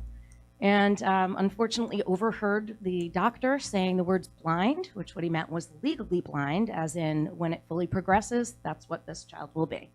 In about a year's time, he has progressed, and unfortunately progressed in a disease like this means degenerated. So his left eye went from 20/60 down to 20/200 in about a 6-month period. But what's really unique about this particular disease for Miles is it's not just blurry vision. Ideally, they lose their central vision, and some of the Stargardt's sufferers can't see faces and can't, if they see you on the street, you may hear me say, Miles, say hi to Richard. And I'll make sure there's a little bit of name and face recognition. And I'm doing that right now because he's not fully progressed. And I'm also doing that because he's got some other symptoms that go on. And if you guys remember spirographs and kaleidoscopes, that's sort of what he does see. And so we're actually here to raise awareness about his disease. We're doing an event. If you show everybody in the crowd your lovely shirt, it says Smiles for Miles. The Hoyt family is not one to let this kind of stuff bring us down. So we are positively paying it forward and looking for an opportunity to raise awareness and funds for an organization called Foundation Fighting Blindness. These folks are amazing. And what they do on a national and international basis is raise money for research for cures, because they don't have one right now. So his disease may fully progress, and we're hopeful that by the time he gets to an age where it's really, really bad, that we're able to say, hey, guess what? There's now a genetic cure based on the work that this organization has been doing. So they raise money for cures and all this genetic research, but they also help people who have been unable to fund their own work. Like I was fortunate enough when he was diagnosed to have been working at Yale New Haven Hospital, where we had a pretty awesome research department that did the genetic testing for him, and my benefits at the time covered that, sort of, kind of. But there are people who can't pay several thousands of dollars, and the Foundation Fighting Blindness will actually help these individual families who, you know, this kind of disease is hitting people from age 5, age 6, all the way up to adulthood. And we belong to enough support groups on Facebook to know a lot about it. There are artists with Stargards, and one of them actually created this beautiful painting that Miles and I kind of came to tears in looking at, because it's really representative of the circles and squares and dots and swirling patterns that he sees, which are moving. So what we're doing is we're holding these Smiles for Miles fundraising event, and Mary Sissoyan, that runs Rudy's Pub, has been kind enough to give us her venue. This will be held on July 21st, 2018. I'm sorry I didn't bring it up for everybody. Give you a couple. Yeah, Miles wants to say a quick word too. And also, I see like I see like snakes and stuff. It like sort of looks like snakes. He's a silly goose. Keeps himself positive. You may also know he's a bit of a prodigy when it comes to music. So Mary had the opportunity to meet him when he went to a Pickers in the Round, which is just this really awesome thing that they do there. And they do it every Saturday. And this 8-year-old child sat down with men basically from 30 to 70 years old and jammed for about 3 hours a week or so ago. He jams. So, yeah, he does. He does. So, thank you. Thank you. So the event's going to be there. It's called Smiles for Miles, the fundraiser for Foundation Fighting Blindness. Thank you, commissioners, for holding up our flyer created by Deborah Providence, which is in printing right now. And we'll be distributing it to local businesses to ask for donations. Some wonderful artists have already stepped forward to give us items to auction, do raffles. Miles and the family band, we like to call ourselves, will actually be performing there. Some of you saw us at Blue Front from the mayor's party. But also, other people will probably be coming, joining the gig. Mary's got some cool food. The vibe there is just so warm and welcoming. We couldn't think about doing it anywhere else. We're really excited about the event, and we really just wanted to raise a little bit of community awareness. So thank you very much for your time. Thank you.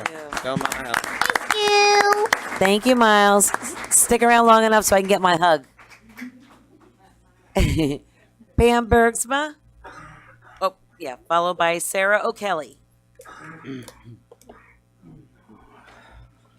Pam Bergsma, 619 South K Street.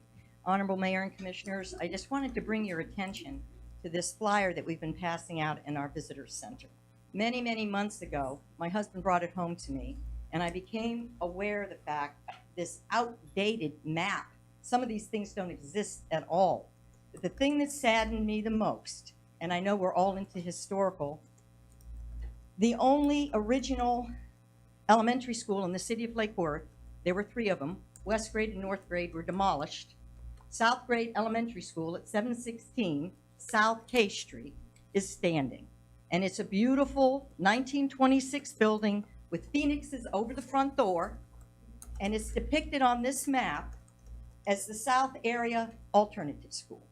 Now, I had gone through, I thought, the proper channels many months ago, and I just recently went in the visitor center, and this has not been changed. This isn't the only thing that's wrong on here. But I don't know who divided this city up into the sections that it was divided, and who made that line at 6th Avenue South. Everything north of 6th Avenue South is one thing, and everything south of 6th Avenue is another. And had the wisdom to leave this beautiful, historical, original elementary school, which is a major part of the history of this town, out of the historical district. This never made any sense to me at all. But to depict it on this map as the South Area Alternative School, which is what it was for a couple of years in the 80s, and then the school board of Palm Beach County had the wisdom to turn it back into an elementary school, which is what it was built for and what it was meant to be. They had tried to close it in the early 80s. They thought it was cost effective to close it up, and we fought as a city and a community to keep it open as the elementary school. And then they realized what a big mistake they made, and they reopened it as an elementary school, and that was almost 3 decades ago. So why is it called the South Area Alternative School? But this map needs to be addressed, period. It needs to be thrown out. And you've even got a little building here, this Art Deco building, 7th Avenue and Federal Highway. But I understand, we all know that's north, even the visitors, because 7th Avenue South is south of 6th Avenue. And that saddens me terribly. I've lived here for 45 years. I've been in my house for over 42. And I have lived across from that beautiful school the whole time. It's been a major part of my life. And I asked and begged for speed bumps the last 20 years when the traffic became so horrific and everything got so crowded. And of course, when they reopened Southgrade, it was much bigger. It wasn't for 200, it was for a lot more kids and no school buses. All of these children are walking. And I wanted to slow the traffic, and I was told repeatedly by all the fathers of this town and the people that allow speed bumps, no more speed bumps in the city of Lake Worth. And now every morning when I go to get in my car and I look just north of where I live, the school is just south behind me, there's nothing but speed bumps, but they're all north of 6th Avenue South, where there's no school and there's no children playing in the street and there's not hundreds of children walking to school. So I don't understand the wisdom of that either, but Thank you. I live here, I love this town, but remember, Southgrade is here. And I just want to close with this, one little sentence. The more, this is the children, the more they know people care about them, the more likely they will be successful in life. And that was on the CBS Good Morning Show 2 weeks ago, and I wrote it down. Thank you. Okay, thank you.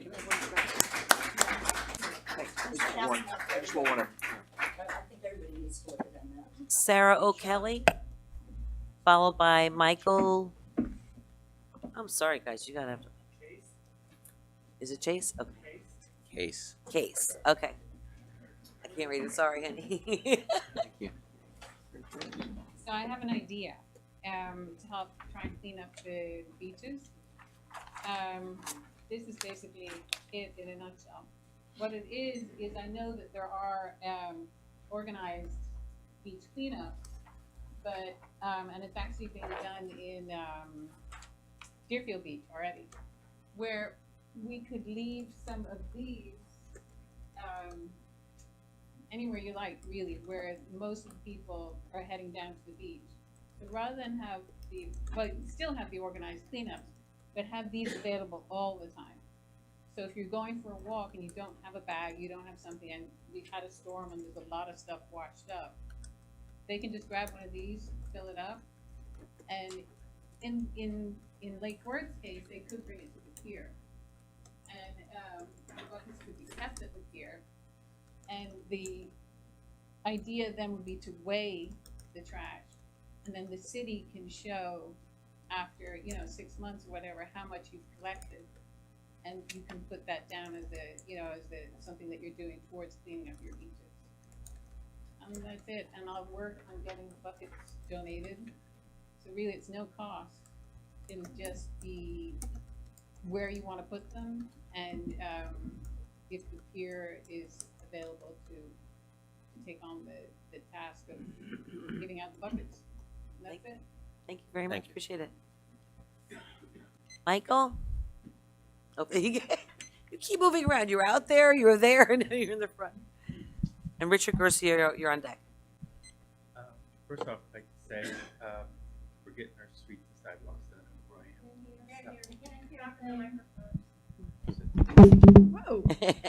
am. Did you hear that? Is that on? You have to just talk right into it.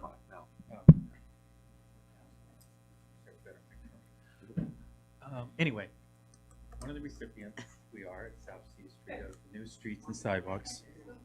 Still can't hear me? Yeah, the problem is they can't hear in the back. Just if you want to take it out of the holder. I don't want to put it in my mouth. No, just put it up to your mouth. Exactly. Down here? No, above, No? where your Higher? chin actually is. Okay. I'm just serious. I mean, it shouldn't have to go this close to my face. Is my 2 minutes started yet? It has, but I'll reset it. There you go. So, The street's getting done. yes, it is, and the sidewalks. And I've been there 14 years, South C Street. And they basically 4 weeks ago started from Lake Avenue and went to 3rd Avenue South and just tore up the whole thing, plus the west side of the sidewalks. And now it's been 4 weeks, and they're working their way back. I think they need to stage it a little better for considerations of people that are living there, and also when the sidewalks that lead up to the front door, they didn't bother putting any temporary filler back in. They just left everything trenched. So I went out that same morning 4 weeks ago and said, guys, how are we supposed to access the house? And the guy says, well, you just walk up the driveway here. And I'm like, no, there's a car there at 5 o'clock when you guys are gone. Okay, and we need access to the sidewalks, not these big dips, and it was deep.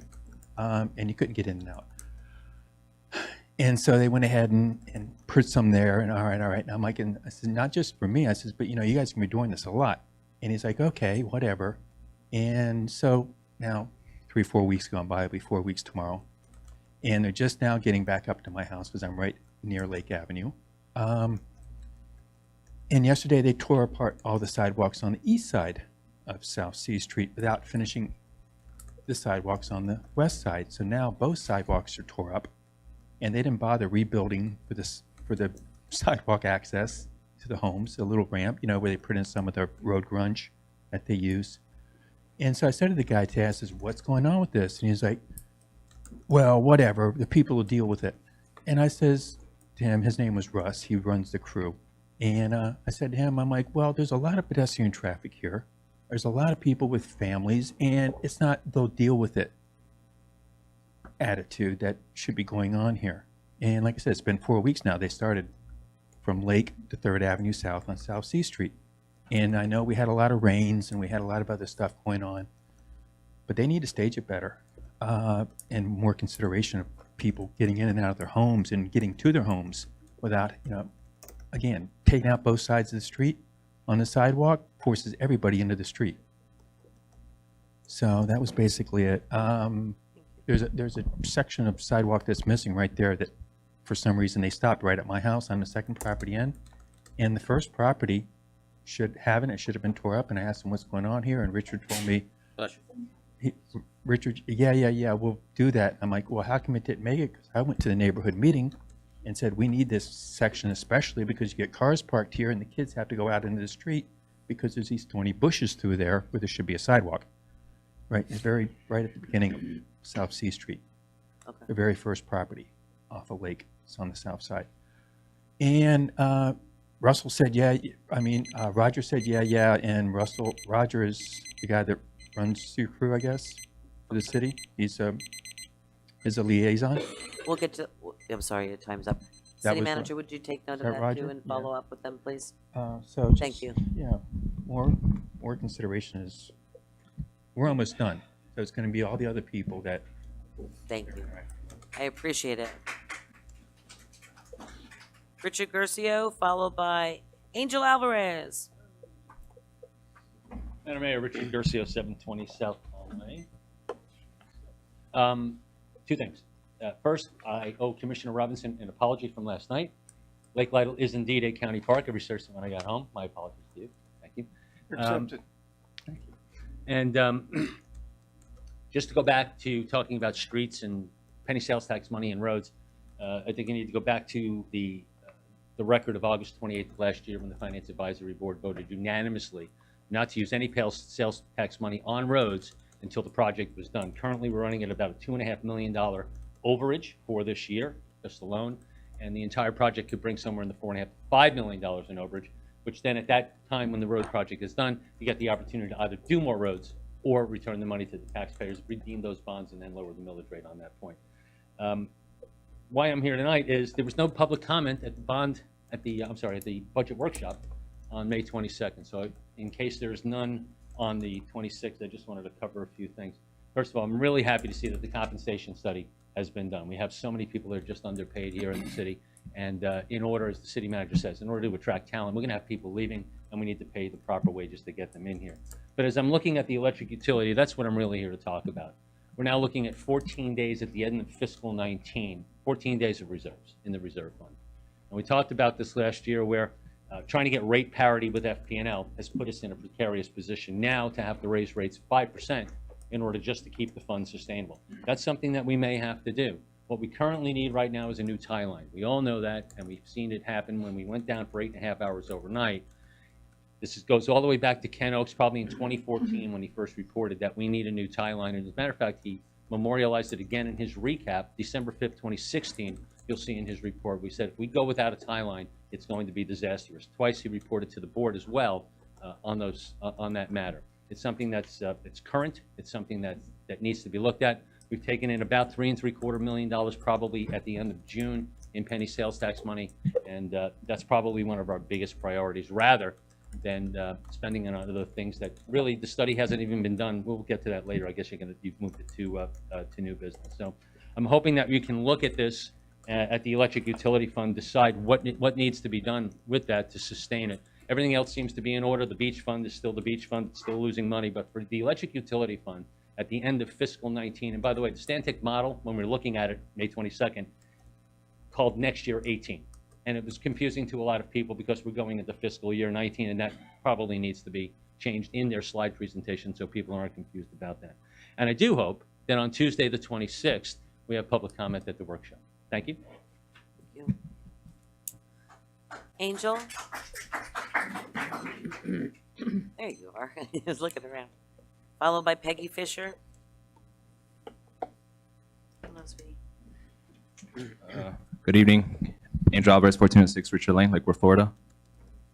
I'm concerned about the code of ordinance here, section 2-75.9, landscaping. It says here, no more than 25% of the area between the building and a street or 50% of the remaining area shall be constructed with stone, concrete, asphalt, and mulch, except necessary walks and vehicular use area. Last time I checked, I don't pay HOA to the city of Lake Worth. This bothers me because I voted for some of you guys, and this is draconian. You guys, or the code of ordinance, or whoever, is giving out certain codes to cut their own lawn. These are homeowners. If I expect that from HOA, if I live in a gated community, but this is Lake Worth. Like everybody else here, I worked my butt off to pay my mother's home off after I left from the service. And I do not expect this from this administration at all.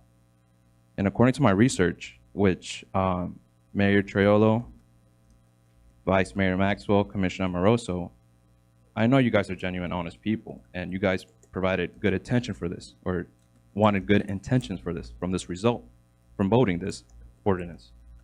But when I went to this code of ordinance office off of 2nd Ave, I believe, they told me it's to increase the curb appeal, which did not make sense to me. That's up to the homeowners.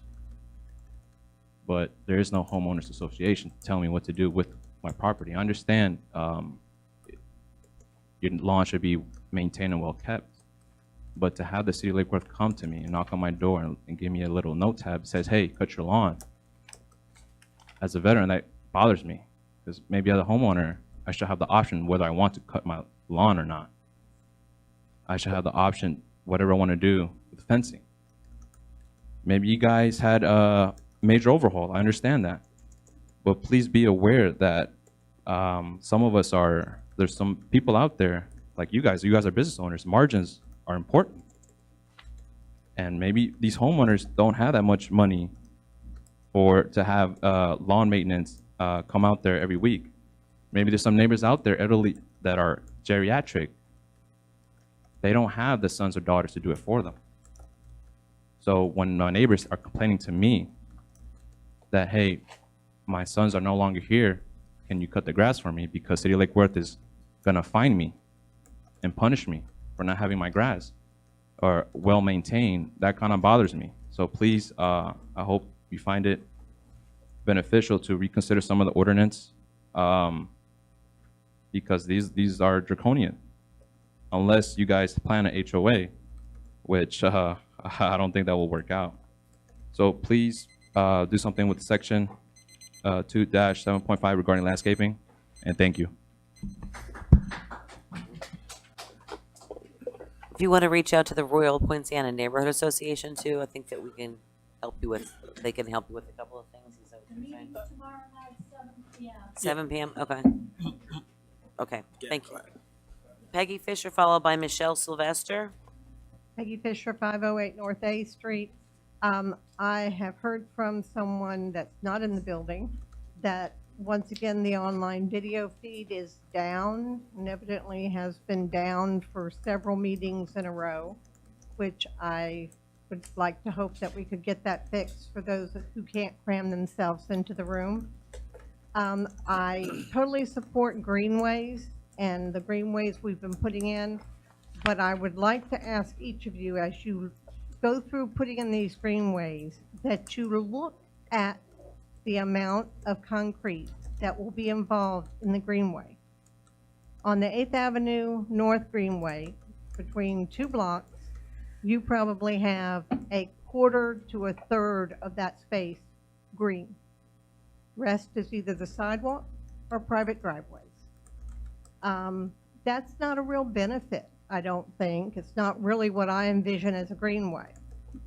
So that's one comment. The other is, Mayor, I've heard you several times talk about boats and cars on the road in your neighborhood and how it's not supposed to be that way and needs to be addressed. And I would say to you, I agree with you, but it's a constant issue in some of the other districts in this city. And if it needs to be addressed there, then all the times that we've asked for it to be addressed in District 2, where I live, then that's just as a major. You know, when you have a home with 11 cars parked on the street, making a two-way road a one-way road, there's an issue.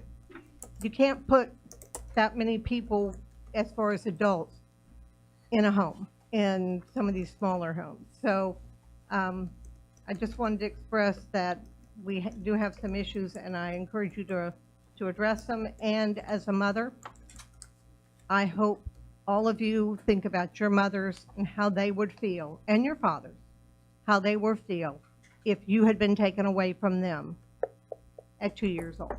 Thank you. Michelle Sylvester, followed by, I have no idea what this says. Anna, is that you? Is that you? Okay, you're after, yeah. Thank you, Commissioners, City Manager. I'd like to also thank Peggy Fisher for bringing up the video feed situation. Your feed for these meetings has been down well over a month. That's not acceptable. It needs to be up, especially in this day and age. And also the first meeting of the bond committee in December, the meeting was, the recording failed then as well next door. So seems to be a systemic problem, and you need to take care of it, in my opinion. That's a bell. A bell that once rung is hard to unring. We cannot clearly depend on the city to solve all of our problems. I've been addressing this commission for several years now as a harbinger of worse things to come. I've invited, cajoled, and embarrassed city leaders into the opening of their eyes to observe what reality is in our landscape. I've walked the downtown streets late at night with police captains, commissioners, and a city manager to observe homelessness and drug deals going down in our midst and several homes fall out. We've had some successes, no doubt.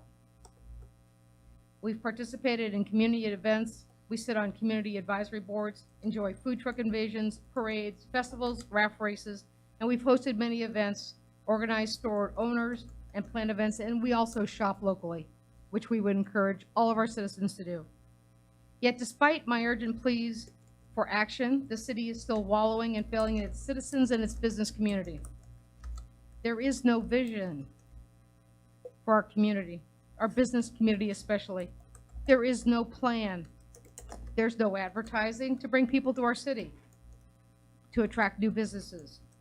Look at what Hollywood, Florida is doing, announcing every day on the NPR their nice program put together by the CRA to entice people to come visit their business communities and their shorelines.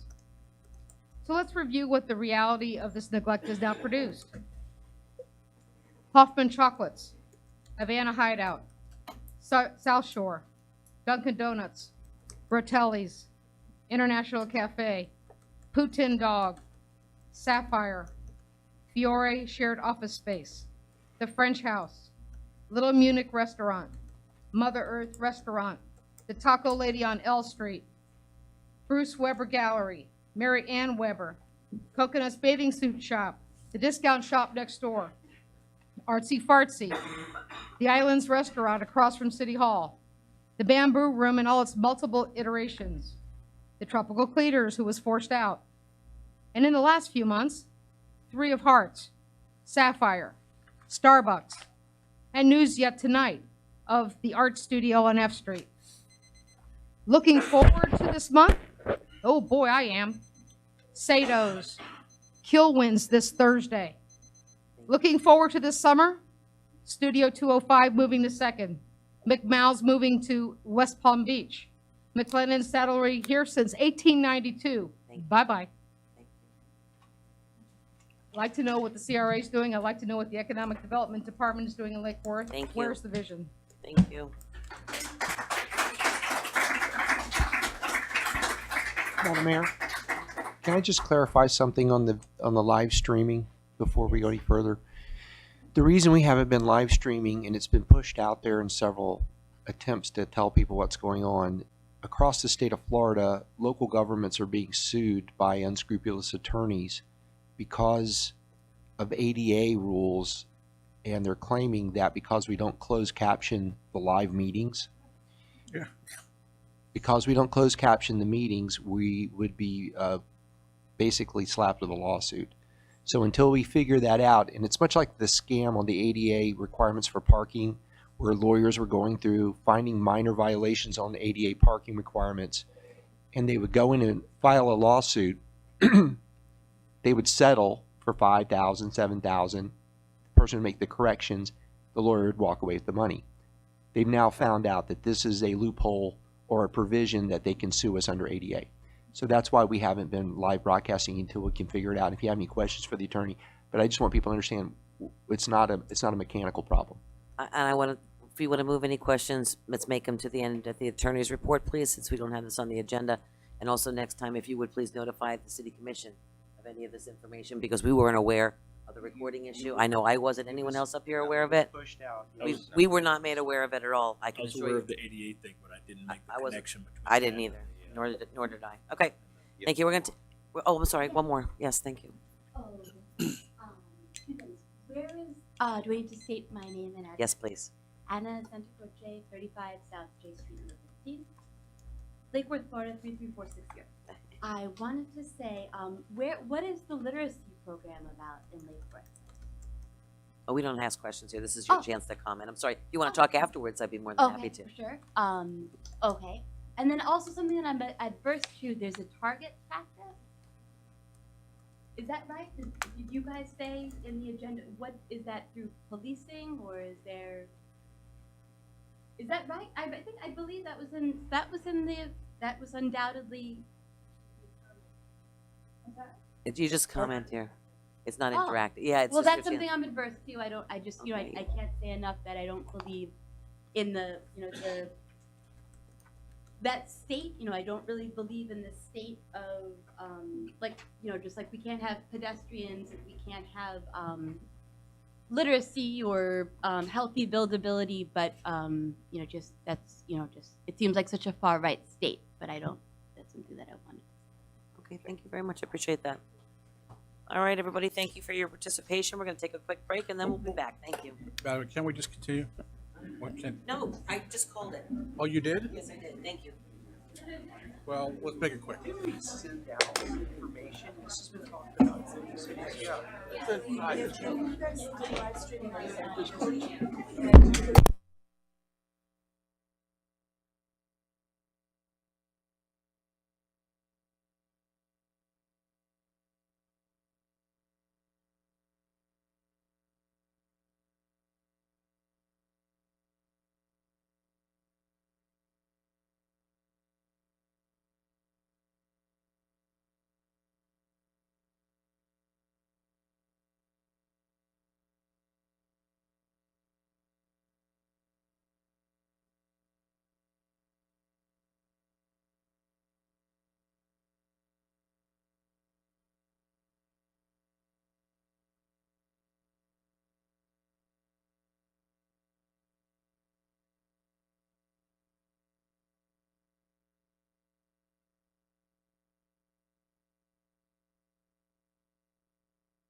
It's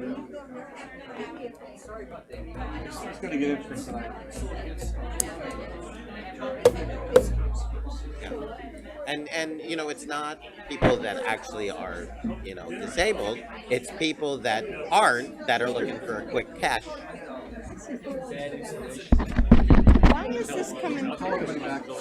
Why did you turn this on? I didn't touch it. What? You didn't have to. Thanks. First of all, I don't know enough.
Even though it's.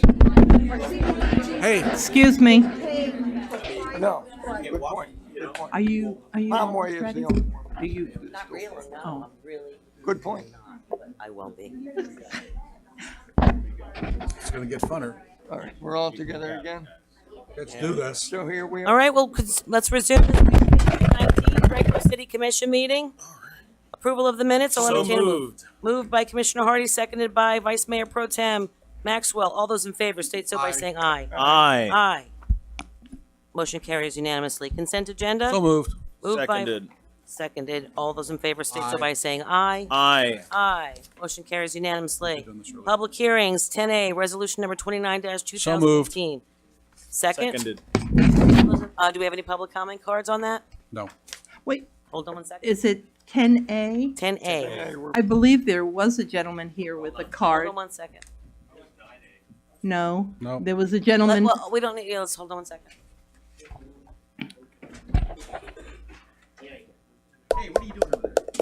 No, ma'am. Where's my agenda? That's why. This gentleman filled out a card and he put 10A on it. Okay, He I came don't up see and it, showed but- it to me. Okay. I'm Please sorry. come and join us. Thank you. This I'm is coming good a for time. this property that I bought a few months ago.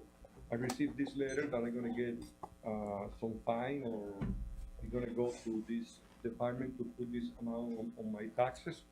The thing is, I bought the property, it was it's abandoned for a long time. I bought it on that condition, but I have been working since I bought it with the code department to apply for different permits. I applied for the boiler up permit, I applied for certificate of vacancy. I applied for on the building department for a demolition permit, and I already got the plans from my architect to rebuild the house. So I need some time to work with this, I'm already on the process. I just wanna see what my options are with these amounts that are in here. Okay. Well, basically what the process is that when you get a warning on anything, or if you know of any things, then you go before the special magistrate, I believe is the process, Mark? Yeah, and just to be clear, I gave him my card tonight. I said, come in tomorrow, we'll walk him on through. But I said, it's worth, go ahead and get it on the record, let him talk that he's here, and Okay. we'll take care of him tomorrow. Okay. They'll work with you tomorrow. Thank you. Thank you. I appreciate it. We've got a motion on the floor in a second. All those in favor state so by saying aye. Aye. Aye. All those opposed? Motion carries unanimously. Item 10B, ordinance number 2018-9, first reading. City Attorney, would you read the ordinance, please? Ordinance number 2018-09 of the City Commission of the City of Lake Worth, Florida, establishing a moratorium on the acceptance and processing of applications, the issuance of zoning confirmation letters, business licenses, development orders, and permits, and any other approvals involving tattoo parlors and/or body piercing studios as defined herein for a period of 1 year in the downtown DT zoning district to be extended if necessary, providing for legislative findings, intent, definitions, early termination, directions to staff, and for other purposes of providing for severability, conflicts, and an effective date. I'll entertain a motion. So moved. Moved by Commissioner Amoroso, seconded by Commissioner Hardy. Do you have any public comment cards? No, ma'am. Seeing there are none, all those in favor state so by saying aye. Aye. Aye. Aye. All those opposed? Motion carries unanimously. Moving on to item 10C, ordinance number 2018-10, City Attorney. Ordinance 2018-10 of the City of Lake Worth, Florida, amending Chapter 23 entitled Land Development Regulations of the Code of Ordinance by amending Article 1, General Provisions relating to definitions, amending Article 2, Administration relating to notice requirements for public hearings and permits, administrative use permits, the city's sustainable bonus incentive program, and plan developments, amending Article 3, Zoning Districts relating to permitted uses, adjustments to residential lots and yards, and defining hotel room sizes. Amending Article 4, development standards relating to fences, walls, gates, parking, and conditional uses, townhouses, off-street parking, and vehicular uses, and creating sections relating to outdoor storage, solar energy systems, and rooftop equipment screenings, and for other purposes. Providing for severability, conflicts, and codification, and providing an effective date. I'll entertain a motion. So moved. Second. Motion moved by Vice Mayor Amoroso, seconded by Commissioner Hardy. We had a lot of input on this, Mark, last time around, and a lot of input from both the dais and from the public, so I think we really need to go through this in a presentation. Okay, and so I understand what your expectation is tonight. I have prepared a presentation that looks at the changes from the last meeting. If you need to go back up and go through everything line by line or section by section, we can, but I thought it might be best just to talk about the highlights that we did from the last meeting forward. That would be appropriate, And if you have any other questions outside of that, we can do that. Thank you.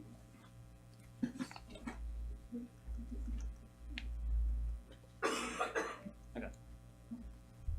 So again, just a quick highlight. This is a collection of updates to the LDRs. This is not just driven by one thing. The code requires us to periodically go through the code, look for updates, changes, corrections. So this is a collection that has started probably about 2 years ago now. And due to some staff changes and some other issues, we're just bringing it forward now. So that's why the volume you see now is not typical of what we do, but it's what we have before you tonight. So in summary, I just want to go through it really quick, and then I'll go through each one of these changes. We've made some amendments to Exhibit A in the definitions, and I'll walk through the key ones we've changed since the last meeting again. We've amended Exhibit E by, the Exhibit E was the use table, and we have just one change to the use table, and I'll go through that when we get to it, but it's basically to add pharmacies as an accessory use in certain districts. All the other changes we had proposed for now have been taken off, and we'll bring that back at a later time. We have removed Exhibit I in its entirety, which was the addition of the new Cultural Arts Overlay District. So anything related to the cultural arts, including in the use table and definitions, has all been removed from this ordinance. We amended what is now old Exhibit J, because I was removed, now Exhibit I. This was the discussion on fences to remove the term wood grain finish, and that has been taken out. Again, we'll go through that in a minute. We amended what was in the previous version, Exhibit L, now Exhibit K, to remove the administrative use permit. And that's the whole discussion we had at the last meeting regarding recreational vehicles and trailers being parked in the front. I believe if you remember, we had a whole discussion about the administrative variance that was put in. This amendment would take that entire administrative variance out, which basically says that no parking of boats or recreational vehicles to be allowed in the front yard. And we amended Exhibit N, old Exhibit N, which is now M, which has to do with outdoor storage. After discussion at the last meeting, we wanted to add some additional language regarding residential outdoor storage, and we increased information and regulations regarding commercial and industrial outdoor storage. And finally, old Exhibit N, which is now M, we removed all references to micro units. That's the discussion we brought up last time. We figured this time is not ripe, as we say, for this discussion, so we've taken it out, and if it's ready, we'll bring it back at another time. So let me go down through these quickly. If you have questions, again, please let me know. One of the things we had talked about at the last meeting was the definition of structure and the definition of accessory structure. And so we decided to go ahead and take some time to make it clear. So what you see, the strikeout is the current definition is in our code. The underline is what we're proposing, and basically defines a structure as anything constructed or erected which requires a permanent location on the ground. The previous definition was a little broader. We want to make it clear that a structure is something that is mounted to the ground permanently on a permanent foundation. And we are excluding certain things from the definition of structure, such as fences and walls, because when you say a structure cannot be in the side setback, what you're saying is your fence cannot be in the side setback. So I want to be painfully clear that does not include fences, walls, and other property barrier definitions, but purely just those things which you would build on a foundation, such as houses, barns, etc. Okay?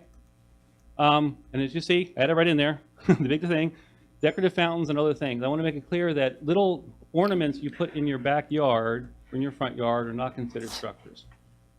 The other one, Any questions on that one issue? Can you go back just one moment?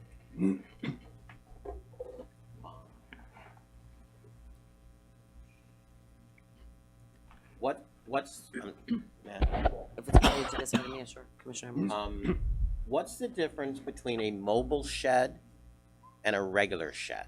Because I think that can send some confusion, because we've had a lot over the years, we've had a lot of people come forward with sheds, and they've popped a shed up in the backyard, and then somebody turned them in, and they need a actual foundation for the shed. What's the actual difference, in your opinion, between a shed and that last movable shed? Because I could argue that I could move a shed.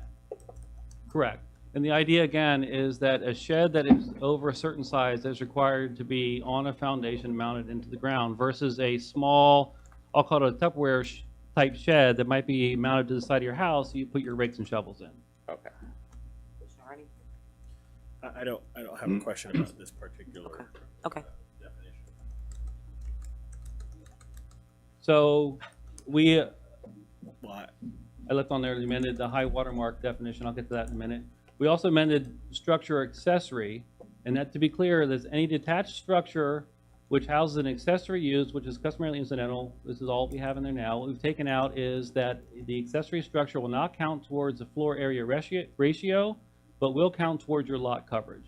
And just to be clear what that means, the lot coverage calculation is the amount of built or man-made things you put on your lot. The floor area ratio then looks at we look at it to be the habitable space that you deal with. So we're saying a shed, for example, isn't really habitable space that you're going to live in, so we're not counting that towards your FAR calculation. Okay? But it will count towards your lot coverage, which is your intensity of use calculation, if you will, on your lot. And we still hold to it that accessory structures cannot be located in the front yard. So you can't put a shed in the front yard, you can't put these other things in your front yard. Okay, and I think that kind of, I hope, caught everything we talked about at the last meeting. Mr. Hardy? I get why you obviously don't want accessory structures in the front yard. I get why you would not count an accessory structure towards your overall FAR. What I don't get is why you would count the accessory structure against the lot coverage. I know you spoke of the lot coverage metric, so to speak, as like your intensity of use. But Correct. I guess, could you go into that? I guess, why you felt the need to decouple, FAR from lot coverage as regards accessory structures. I'll give you a briefer definition if you want to. We can always get together later and talk about it more in depth. But lot coverage really, the simplest definition is talking about the intensity of... I'm sorry. I know what lot coverage is. I guess, my question is, why not just strike through all the way through lot coverage?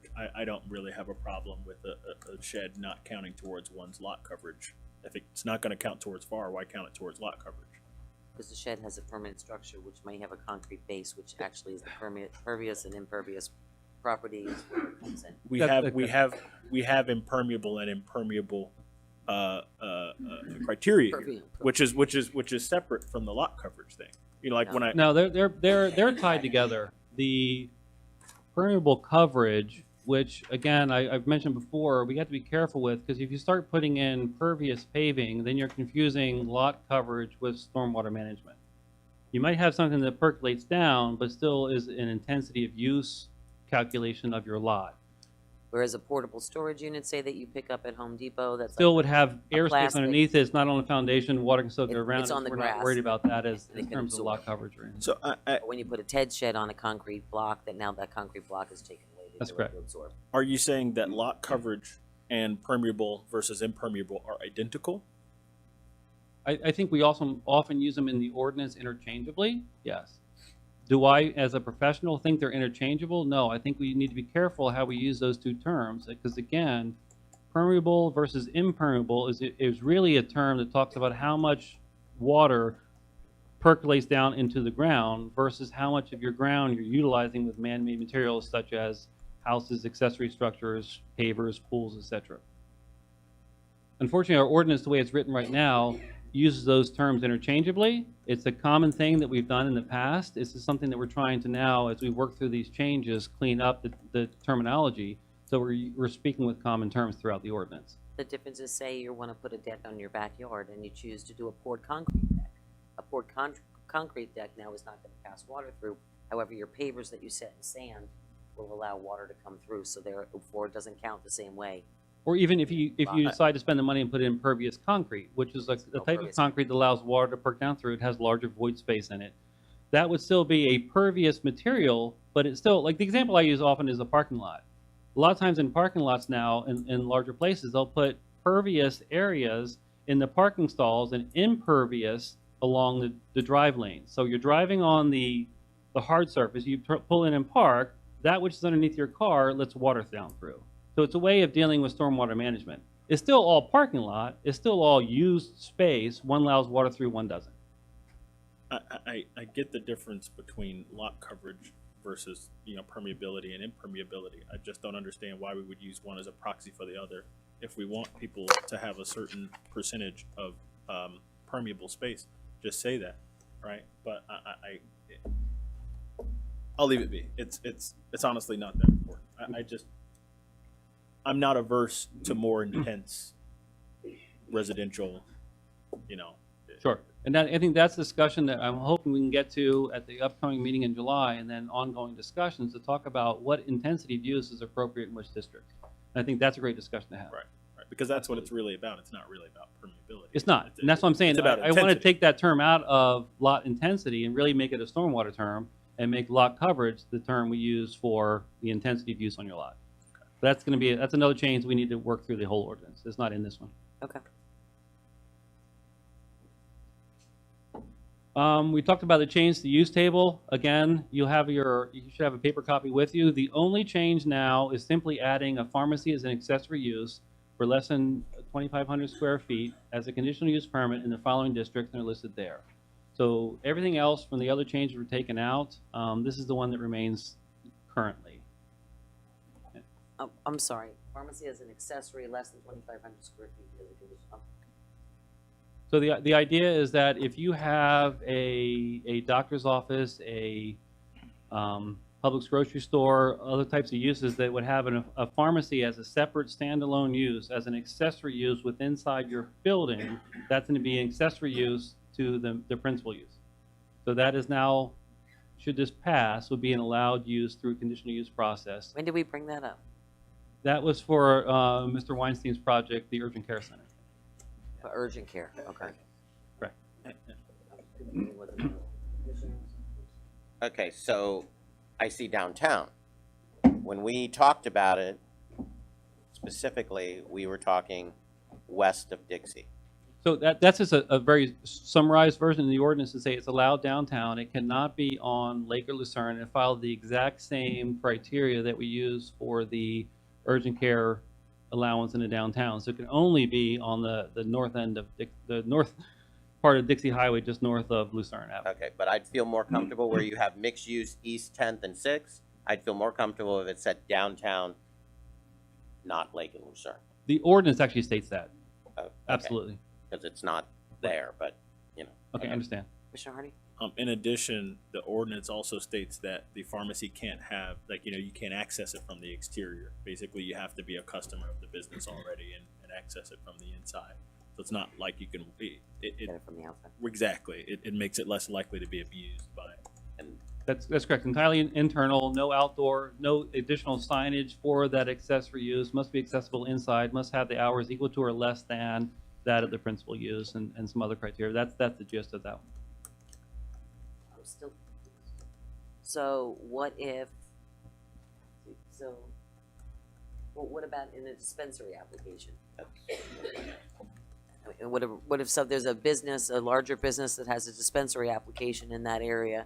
And we're saying we have a moratorium on dispensaries, but you're saying it's okay to have as an alternate use inside a. No. So that's a bigger issue that I'll call on Glenn on this one. This is a bigger issue that we're discussing right now. As you know, we have the moratorium on anything related to medical marijuana, and that moratorium ends September 30th of this year. So prior to the expiration of that moratorium, we're bringing forward a new ordinance that will deal with dispensaries of medical marijuana. So that'll have to be handled separately, and we will probably have to have a conversation to look at the other ancillary uses related to medical marijuana and if and how we want to regulate those as well. Well, I just want to ask Glenn then this. I just want to make sure, because one of the things when the legislature passed down, they said we couldn't treat dispensaries like anything but pharmacies. So now if we're putting this in law, so to speak, for the city, we're saying pharmacy and accessory that less than 2,500 square feet. I just want to make sure that it's not interpreted That's a loophole. as a loophole, exactly. I think Mark's point is that we both see two steps. The first step is, are you going to continue the ban of medical marijuana in the city? Because you had the two that opened before the ban went into effect, and you will have a choice to say either you allow them, in which case they'll be allowed generally where pharmacies would be allowed, or you continue to ban them. If you continue to ban them in a permanent ordinance and not just a moratorium, then the secondary issue is the one that Mark and you are both talking about, is what about these accessory uses? And that, I think he said, we need to have that conversation with you as to how restrictive do we want to be on accessory uses. But obviously, if the first step doesn't pass, if you decide, for example, to allow medical marijuana, the conversation on accessory uses will be a lot different. If you decide to ban it, other than the two that are open, then you'll have, I would think, a different conversation about accessory uses related to medical marijuana. We're going to have an open conversation about CBD. Is a different story because Right. you've got CBD derivatives of hemp. You've got the people are vaping and all these different things too. How far are we going to get into this process? So we're going to have an education on what it is, because there's all different businesses supposedly selling different types of oils or whatever that are hemp derivatives that are not cannabis derivatives and that are not. So it's a little confusing, I think. Sure, and if you want to just take a moment on this, if you have your ordinance in front of you, and it be on page.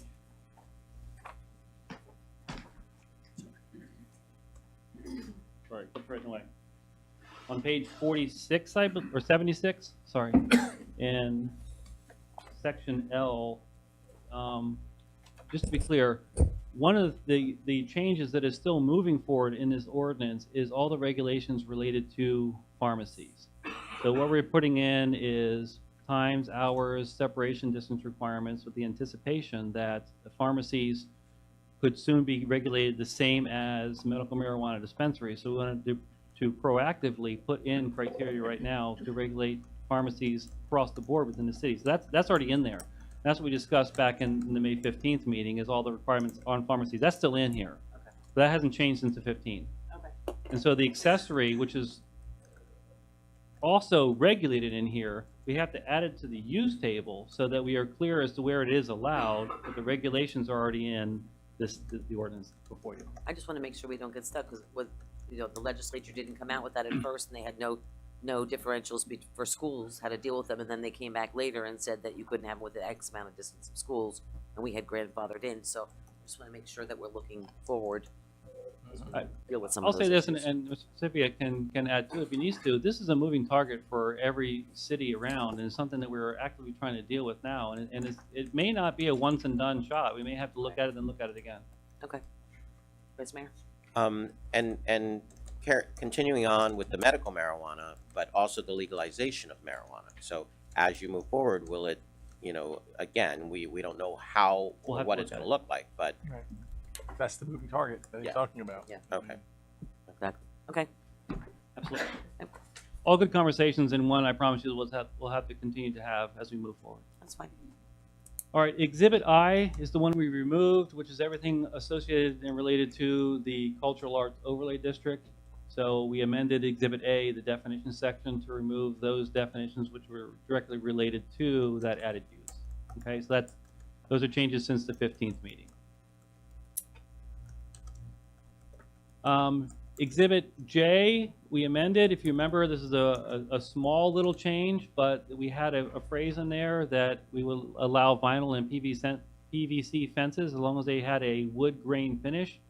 After the discussion on the 15th, those words have been taken out of the ordinance, of the wood grain finish requirements, and we added another phrase that would be PVC, vinyl, or similar materials. So we're not locking ourselves into those two. There's a lot of new materials coming out. You have recycled plastics now that are being reused as fences and other materials that are very durable, very long lasting. So we want to make sure we weren't, by being so tight, excluding such things as those new materials that are coming out. So that change has been brought into the ordinance now as well from the 15th. This is one, if you need to get into it, we can. As you are well aware, we currently have an administrative process that would allow for relief from the requirement that all boats and RVs must be parked in the side or rear of a house. We had a process in place that you could apply for an administrative variance to put a boat or RV or small utility trailer in your front yard. Per direction from our meeting last time, that whole administrative variance process in this ordinance has been taken out. So now the requirement is that the boat must be located in the rear yard and still be properly screened and landscaped. I thought we said side too, and I thought I thought basically what we said was that as long as you couldn't see it. See it from the front. So it could be a side yard that's not visible from the street. As long as it's not visible from the street, it could be in your side or rear yard. Well, what I'm saying to you is, what if you have a partition up that blocks the sight of you on your side yard? Then you're fine. Okay. As long as it's behind the front facade of the building and you can't see it. Okay, so even if I had it in the front of, say, if I had it in my front yard, but I had a partition around it, I still. That's what we just taken out, is it cannot be in the front yard, period. Period.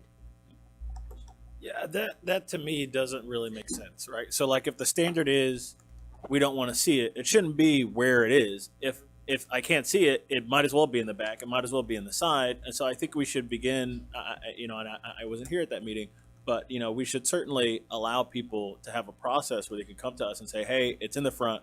I know it's supposed to be in the rear of the side, but I want to screen it. Can you show me how? Can you give me administrative approval to do so? We need to have a process for that. That just makes sense. As long as you can't see it. And I think that's reasonable here. Is there a way to and maybe when this presentation is over, that's something that I think we should move to put right back in. The standard should be, can I see it or not? Not where is it, but can I see it? Sure. Okay. And I agree. We're a seaside village. Boats exist, and I'm thinking of a few boats right now that are in the front, but you cannot see them from the street. They're clearly, everything that we've asked for. I'm more concerned as we move forward with this, the boats that are there, that are clearly a violation, the process that we take, that they need a little bit more time, because if you are used to having a boat on your property and you have to find new storage for your boat, it might take you a little longer. So I want to make sure that as we police it and move forward with the new ordinances, that we give them a little time, and that, because some of them are done very nicely, it's just will be outside of the new ordinance. Absolutely. Understood. Thank you. Just one thing, we should still have high standards as to what if somebody half puts up a little fence or some shape, then that should not. But again, it should be allowed if you can't see it. But we should have high standards for what it means to screen it. I don't want us to have a process where I threw up a something crappy and it's screened. I appreciate that. Excellent. Commissioner Maxwell? And with those high standards comes the big old can of subjectivity, and that's the whole point here. If you're going to screen it in the front of your house, we all know what's behind the screen. We don't want this, I think that's the whole point. People don't want to see essentially another structure on the front of your house, in your front lawn. I think that's what we're talking about here. What So if it's a fence? then what you're taking away from the neighborhood? The front yard defense can only be 4 feet. You can have landscaping taller, but it's I just, all we're doing was taking what we had before and repackaging it. What are you saying about 4 feet? I'm sorry. A fence in the front yard can only be 4 feet tall in the current code. You can have landscaping that's taller. I But have a 6 foot tall fence. Oh. I know. Oh, yeah. There's some that do exist now. That I permitted. Yes, I know. Okay. Sorry, I shouldn't pick on you. That's the current regulation. There are ways to get certain relief from some of these things. I think this boat discussion is one that I would like to bring back during a workshop at some point and really talk about what we want to see for the city. But for right now, this is the directive I think I understood from the commission.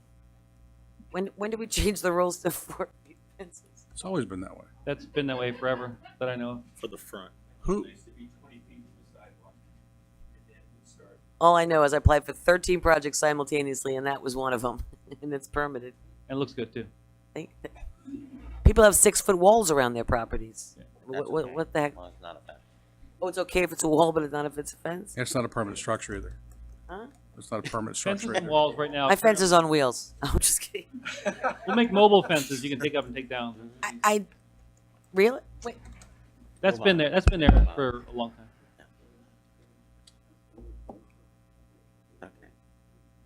Yeah, and listening to Greg, he's saying, can we switch out boat for recreational vehicle? The actual term in the ordinance is a recreational vehicle.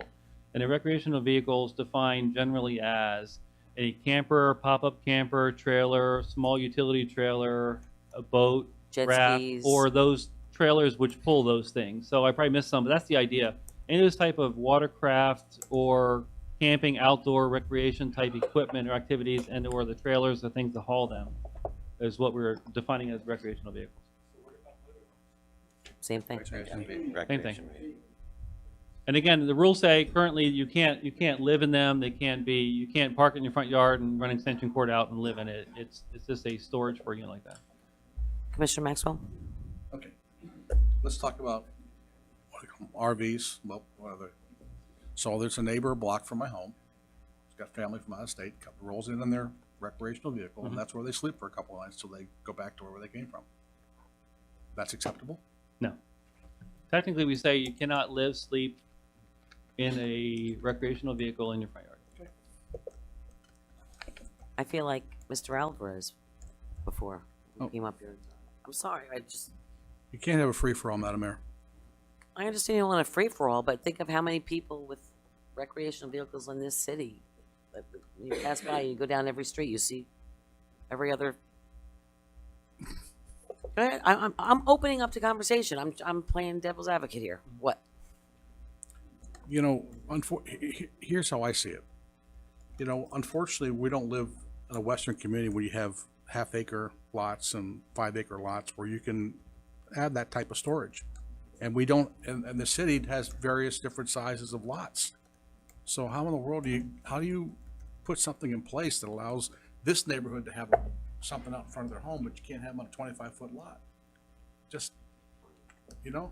I just feel like, I feel like the people who have more property that they could put something on then have the ability to do that. Whereas all the people that have been living here since the 1940s or 50s, middle-class working families that bought a boat and have a boat somewhere, I just kind of feel like this is the seaside community where these people live and they saved up their money and bought a boat and they've had that boat for a long time and that's part of their weekend with their families and whatever. I mean, I don't want to alienate the people that grew up in this community and to say now you got to get a boat, now you have to get a boat storage, or now you got to get a boat dock, or now you got to get a boat.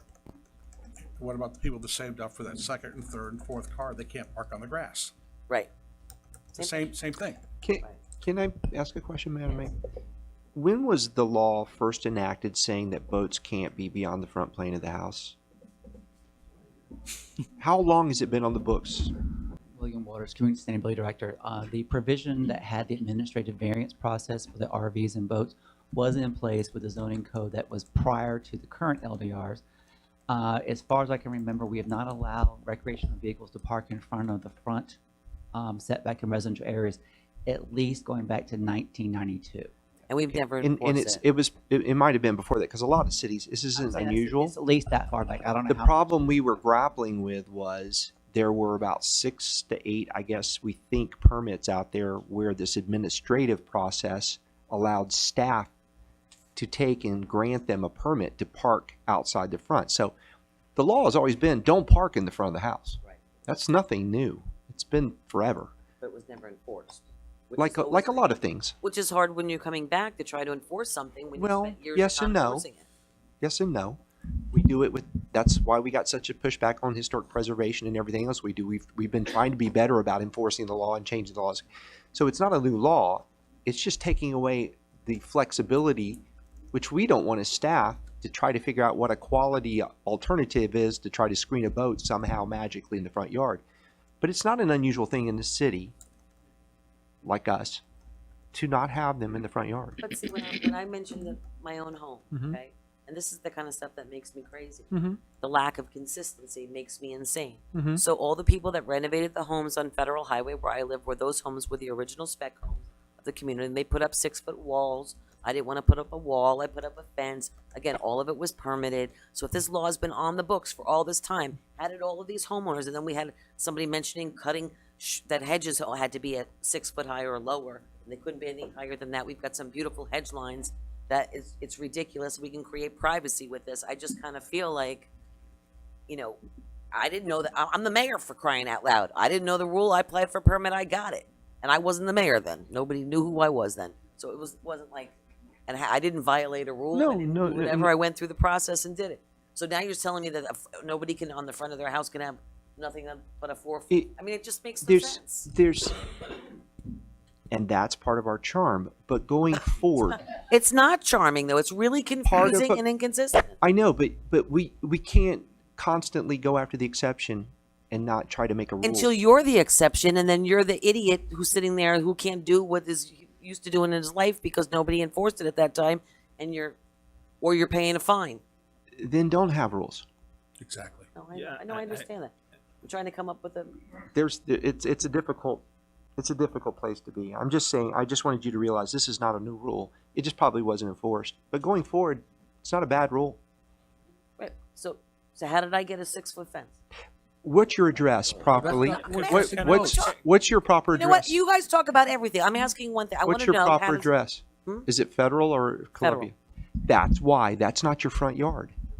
But her fence, I think, because you're in a historic district, and historically there have been some houses that had 6 foot walls, 6 foot fences, whatever, you probably were able to get some relief by having a taller fence, wall, surrounding element than you would in the other parts of the city. Because we do have historic waivers, and that comes up a lot. Okay. Mr. Harney? Yeah, I was just going to say, if you have a historic home that was built at a certain time when certain things were being done, you have privileges that other people who don't have a historic home when certain things were not being done don't have. It's appropriate for your house. It might not be appropriate for a house of a different style in a different neighborhood. And so that's why certain rules don't apply to you, because your house is, as we've declared it, special in a certain way. What I'll say is, theoretically, I feel like people should be able to screen their boats, but I'm sensitive to what Commissioner Maxwell said. You don't want these ugly structures in the front yards. And I guess, how can I reconcile those two? Can you give me an example of boat screening, right? Like, how someone could screen a boat in their front yard without it being like a structure, like a wall, yeah, or something, something. I'm thinking about hedges with maybe a gate that you can't see through. I don't. Can you give me some examples, because my feelings about this is going to turn on whether or not I feel it can be appropriately screened. I think a natural screen, being plant material, is probably the best example I can come up with of a way that you could screen it from. And when we say screening, it doesn't mean it's not visible from any possible angle of anywhere along the right of way, but generally, I'll say camouflaged or hidden, so it's not in a blatant view when you drive down the street. Often you can put in several different heights of plants and landscaping. So yeah, if you look hard enough, you can see straight through and see that a boat is there. But as a quick glance, and you're looking down the street, you're not going to see it. It's not going to catch your eye. That's the kind of screen that we're talking about that we'd look for to hide or camouflage, if you will, a type of recreational vehicle. I can't support that. That seems very subjective. As much as I want people to be able to store their boats, where they can, and as much as I empathize with people who own boats who can't access their side yards or their rear yards. Yeah, I mean, we have rules for a reason, and this has been on the rule books for a long time. And I think a lot of these arguments aren't so much arguments against this rule so much as they are more generalizable and arguments against rules generally, right? And so, yeah, like we have to have standards. This is a standard that we've actually had for a long time. We should not allow the laxity of our enforcement to cause us to give up. I mean, there have been certain activities that have taken place along Dixie Highway for a long time that we didn't start enforcing until we got, those gentlemen in green back there. I imagine there are some girls out there saying, I've done these things on this corner for a long time. Well, we're enforcing it now. We have rules. We have rules. Well, hey, look, we have rules. It's within our authority. It's been on the books for a long time. We simply have not enforced it. We should not allow the fact that we have not enforced it to force us. It's like saying, we should be bound by our incompetence in the past to not do what we know is right according to what we have on the books. I mean, it's a rule. We've had it. We should enforce it. Vice Mayor? I just wanted to comment. So in your pictures is exactly what's going on in Lake Worth. Yeah. But so you have a camper here and you have a boat here. Now, what's going on in a lot of the setbacks or the frontage is move that camper over onto the cement and put a 6 foot hedge in front of it. Right. You can't see it from the street, but you can see it from the side, and that's what's going on all over the city of Lake Worth. I'm okay with that. Yeah. Would that be the front or the rear yard? See how the side goes back? The front or the side? The side. See how the side So goes that's the back? side yard. Yeah, Well, that's it's allowable. actually half the front, half the side, but Yeah. it's not all the way up to where you need a 4 foot. And that you see all over the city. Right. And in essence, it's gated or shaded or whatever. Can't see it from the front. The only thing I would add to that is, unless you're an amazing driver like my old college roommate who could back 2 trailers full of hay into a barn without jackknifing the thing, it's very difficult to put hedging in place that screens it from the front and side, and yet still be able to manipulate a large vehicle back along the side. So they can, of course, you can. They're accessing alleyways. Yeah, doing- and again, if you in the back and the side, that would be allowed today. Absolutely. Or you could put a You put a gate or something in front of it. Yeah. So again, if it's behind the front facade of the building, that would still be allowed. Should this ordinance pass, that would still be allowed. Well, see, what Commissioner, what Vice Mayor is saying is that sometimes they're protruding a little bit in front of the house. Yeah. Would that still be considered the front of the house? But they're not. Yeah, it would be considered. That's what I was trying to say. And a lot of them are trying to stick them on the side. They protrude past the front facade of the building, but they're not. But they're they're not, still- but they're they still still have a mostly gate, or they still behind it. Sure. So the regulation we have now too says you can park a boat or an RV in a carport that is screened from the side, as long as the boat or the tongue of the trailer doesn't protrude more than 5 feet in front of the front facade. So we're going to have a rule like that on the books. I think that could be expanded to say even in a side yard if you wanted to allow some bleeding, so we're not going out there with tape measures and laser lights. And going, I just foresee that in my brain. That's what I'm and talking I understand that. So to avoid one neighbor fighting against another saying it's sticking out, maybe we can look at language to say that as long as it's percentage or something, but as soon as you draw a line, as soon as you say, can it be no more than 4 feet, someone's going to say, well, it's 4 feet 1 inch. Right. And that's the, as long as I've been doing this, that's the difficulty with zoning is it's almost impossible to regulate every possible scenario in every situation. So you do the best you can, you catch as much as you can, and you hope enforcement follows the rest.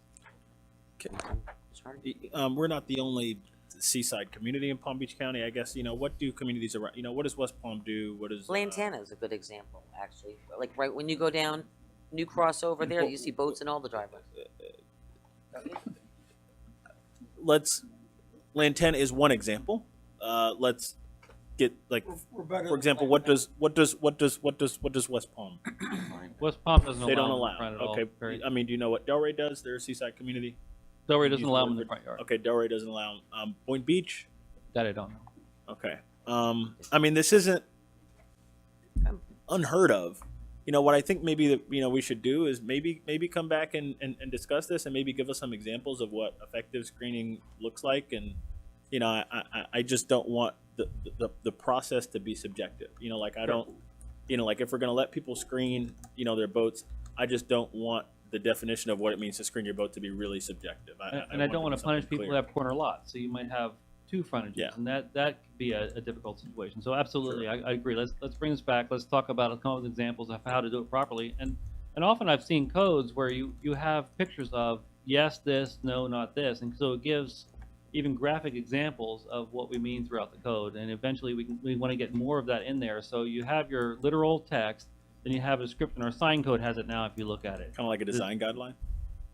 Kind of like a design guideline. I would be in favor of that. If we can give people a way to park it in their front yards, yeah, and we can give them a permit to screen it, right, and we can make sure that when we're deciding what is screened versus not screened, what is visible versus not visible, that we have a process that's clear, right, and that if we give them examples of what looks good versus what doesn't, what we will allow and what it doesn't allow. And I'm less concerned about the front yards as I am about well, like I said, they're trying to put them in side yards, but they're protruding into the front yards. Yeah, Most that- of just because the housing stock yeah. that we have is not, you know, they don't Sure. have enormous Yeah. things. I mean, I can understand having a boat right smack dab on the front of the property, and you're gonna have to put up a really tall building to not see any facade. I mean, I kind of get that, but I just want to have a little bit of leeway as to the screening. Well, if we're gonna, mechanisms to make I'm sure. sorry. Mr. Robinson? Well, are we gonna continue this conversation to an end, or are we gonna? I like your thinking. We'll bring it back. Bring it back. I just real quick, Vice when we Mayor. bring it back, can we get pictures of what it looks like in Lake Worth? I might be wrong, but I don't think these pictures are Lake Worth. They're not. They're not. And we had pictures of Lake Worth. The only reason I didn't do that is I'm very guarded not to put up somebody's personal property and say, oh, they did it wrong. Shaming things. So I purposely don't put pictures of Lake Worth in there for this presentation so I don't confuse anyone or shame their property. That's all. So, but maybe some good We could pictures do, of we could what do, is acceptable? and say this is around Lake Worth and make it clear the reason we're doing it, then I'd feel more comfortable doing it. Okay, Or that's fine. Good pictures? So we're clear that the variance taking it out of the ordinance right now is moving forward, and if we need to put it back in or some version of it, we can put it back in later? Yes. Wait. If we need to, or Are we keeping it in the ordinance as currently written that removes the administrative variance? We can remove the administrative variance. That's what's in the code before you tonight. Yeah. And if you want to bring it back, as I hear, then we can put an amended version. Ordinances are fluid. We can If make we the take it out ordinance and then bring come it back in. with an amended version. Yeah. I just want to remove the if. You know, I don't. Yeah. I think we definitely want to bring it That's back. what's in here now. And Yes. get the Perfect. opportunity to let people store that. How does it affect the 8 people that have a variance? Well, that's another discussion to have, because the 8 people would now be allowed to continue on unless we want to have a time frame to say that you must come into compliance within X number of years, which we've done in other code sections. We can say those who currently have them have 2 years to find an alternative parking or sell their boats or RVs. And I think that's a fair way to do it, because people have already made a financial investment with the understanding that they could put it where it is. I think giving them 60 days to remove it is unfair. Agreed. But that is not in the code currently. There is no time frame to remove them. If we bring it back in an amended version, we can say you have so much time to come into compliance with the new regulations. I just want everyone to realize too that these are not, when you make an investment in a home and you're buying a home and you find out that I can do this, and then you get a variance to do that, and you do that and you spend the largest investment of your life in doing something, and maybe you're not a person who moves all the time and you sit there, you know, your whole time. I just, okay, let's just move on. Let's get this done, okay? We've got a motion on the floor in a second. Does any- Wait, oh, wait, we got, wait, we've got public comment? We're not not done. Through the. Oh, sorry. Am I supposed to be done already? I can be done. So we took out micro units. We took out all definitions related to micro units. And there you go. Done. Boom. Zay, I thought you were. Good. I got public comment cards here too. You got more coming? I have more coming. So at this point, Madam Mayor, I'll turn it back over to you. That's the end of the presentation. I want to call up Jack Potenza and Chip Guthrie. What? And Michelle. I thought I was running this meeting. Why does everyone have input? Jack Potenza, Chip Guthrie. Thanks. Jack, yeah.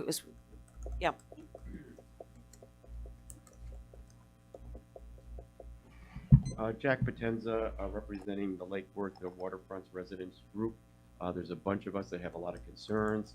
Some of the stuff has been talked about. Some of the stuff that's in the agenda hasn't been talked about, so I'm not sure if it's there or not, but it is on the agenda. I've been trying for 4 weeks now to get an answer. Are certain accessory structures allowable in the proposed 20-foot setback that they are talking about over 30 inches? I have not got that answer. I've tried several times. I still don't have the answer. Some of the answers have come, is a gazebo, pergola, or davits, which are used to take jet skis up and down, are they going to be allowed? Secondly, the waterfront properties' rear backyards are being treated like another street front. They are not another street front. The channel is over a quarter mile away. There's practically no traffic there whatsoever. Are we going to do this now with golf course properties to say, well, the backyard has now got to have a setback? My feeling is that absolutely there should not be city management into our backyards for waterfront properties. This 30-inch thing should go away, never come back. There are really no problems at all in our backyards. There haven't been for like 100 years. So why is the city putting its nose into trying to tell waterfront property owners what they can and what they cannot have in their backyard? We already have stringent codes as far as buildings and how close you can be and things like that. But we want to have our davits to take our boats up and down. We want to have a pergola or a gazebo. We want to be able to do that. We want to be able to have a built-in kitchen that's 36 inches to do that. We want to be able to have these things. The city shouldn't be involved with this. There's many things the city can get involved in. That's not one of the things that should be happening. I propose that this whole 30-inch thing go away. It hasn't been mentioned, so I'm not sure if it's there or not. I think that it's there. It was on the agenda. So that's one of the main things. As far as West Palm Beach, I mentioned West Palm Beach a couple of times. As far as doing comparisons, I was told that we have our own laws, so we should have our own laws. So anyway, thank you very much. Hey, Mark, what was you talking about 30-inch stuff? I found it for you. At the last meeting, we discussed, and let me just make a slight correction. We're not treating the water yards, the backyards that front onto the intercoastal the same as a front yard. That's the change we made based on discussions we've had previously. So what we decided on was that an accessory structure that does not exceed 30 inches can be up to 5 feet from the rear setback. And if you have a seawall, measure from the water side of the seawall. And that's something I had talked to Jack about. If his seawall is 3 feet deep, if we measure from the inside, he's losing 3 feet. So we measure from the water side back. So if you had a 3-foot seawall, that means you get 2 feet into your lawn area is where such things as an in-ground pool could be located. Other items, such as accessory structures, are now set back the same as everywhere else in the entire city. So we're treating those properties the same as everywhere else in the city. That was the idea of this amendment. Okay. Yeah, so this whole waterfront setback thing seems to me to be very weird, and it appears to me to be different from what other residential homeowners have. I mean, like if I have like a normal house, here's my rear setback 15 feet or 10% of lot depth for primary structures, 5 feet for accessory structures. It looks like there's a totally different standard or what have you for or prescription for waterfront properties, and I don't really see the utility there. I guess could you explain to me what good thing comes out of that those two sections there? What we are trying to do is amend what is there currently, which did treat those properties which backed onto either tidal waters or fresh waters slightly differently. We had an increased setback on those areas. The idea, as I understand it, was to ensure that all those property owners there had a clear view of the water versus people who would build something tall right up to the back, where if you're on an alley, it's not as big a concern as if you are along the water. My issue is, if you want to see the entire waterfront, you should do what Ken Griffin did on Billionaires Row in Palm Beach and just buy more waterfront, right? So like if I own a property, right, and I want to use my property, I want to use as much of it as possible, right? Like having them set back what is it, 20 feet from the mean high water mark seems to me like a little excessive. And I don't really get why, if that really is the sole point, which is to create a V shed, I don't think that's a good enough, I'm trying to, see what good outweighs the bad. The bad is that the property owner can't use as much of their very expensive property. And the other part of it is people who don't own property get to look across it. Okay, let me add a little to that. That's one of the reasons that we put that in there. The other thing really comes down to a public safety issue, in which if you have structures that could be damaged or picked up by a high water, that then makes them projectiles or floating things in a water body that can come and damage other properties. So the concern is we encourage people for years to stop building in floodplains because water rises up, it damages, it can break things loose, and things can damage other properties. So if you've been studying the things that FEMA is looking at now, they are discouraging building in areas where water on a consistent basis rises up because of potential for damage and as well as potential for insurance claims, which has basically bankrupt FEMA after post-Katrina. And that's where a lot of these changes came in, saying we can't keep doing repetitive loss and repetitive damage on properties who back up underwater. So most municipalities now say, okay, such things like that are pulled back. So you're not inhibiting the flow of water in a natural channel in a natural floodplain so that the water can flow naturally where it needs to go. So I guess, my question would be, I can understand why you don't want a house like literally on the intracoastal, but I don't understand why the normal, setback, which is 15 feet or 10% of the lot depth, for a primary structure, why that isn't good enough. And, the other thing is, what about accessory structures that are not, that can't be protected, like a pool, right? I mean, like a pool will never be a projectile. So, why do we have a 20-foot setback? We don't. That's what I'm saying. The pools would be 5 feet because that would be less than 30 inches, which would be estimating the height of an underground pool. All right, let's continue this in a second, too. I want to get Commissioner Robinson. I normally don't interrupt public comment in the middle. I thought I would get a quick answer. Well, I would like to move to strike this section. Well, we're in the middle of public comment, so we can't do anything. I just had a question on the davits. Are you not, this does not allow a davit then in the back of your property on the water? It would allow that because that would be an accessory thing, so it would be allowed in the backyard. I'm not sure where that came from. It absolutely would. Well, repeat that, please. It's a permanent, on the water. Sure. I don't see how that would be allowed. That would be allowed now. Okay. That would be allowed now. Okay. Chip, Tammy, you're up after that. Then Hannah. Chip Guthrie, 823 South Palmway. I thought I was here speaking for some neighbors that were trying to get a permit to continue building on their property. They've already been granted a permit and have a pool dug on the side of their house, which through unity of title is the side of their house and not the front of another property. But so therefore I was told that this was the proper place that this was going to be addressed. I don't see it being addressed here.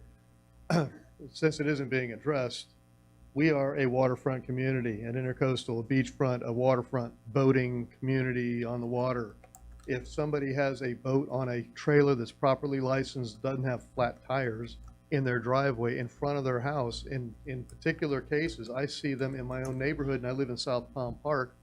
There's a guy on the next block's got probably $100,000 Donzi sitting on a trailer in front of his house. It looks pretty nice. I like it. I've had, over the 35 years that I've lived in my house in South Palm Park, I've had probably 4 or 5 boats that have parked, it could be seen from the property. And I mean, you back up to them, you hitch them up, you go put them in the, it's kind of crazy that we're talking about this. I remember probably close to 25 years ago when Rodney Romano was mayor, they did this thing where they started to go around and cite people because, like they said, the law has been there for a while. And they started citing 1 or 2 people on this thing, and people got upset about it. And they went around, they said, okay, you're citing me, you better cite this guy, this guy, this guy. And they brought back 30 to 50 different boats that are in front of people's houses that look nice. I mean, they're not, this is not something that looks like you're out in Pahokee or someplace. This is a waterfront property, waterfront city, and we want to promote that. And waterfront activities includes boating.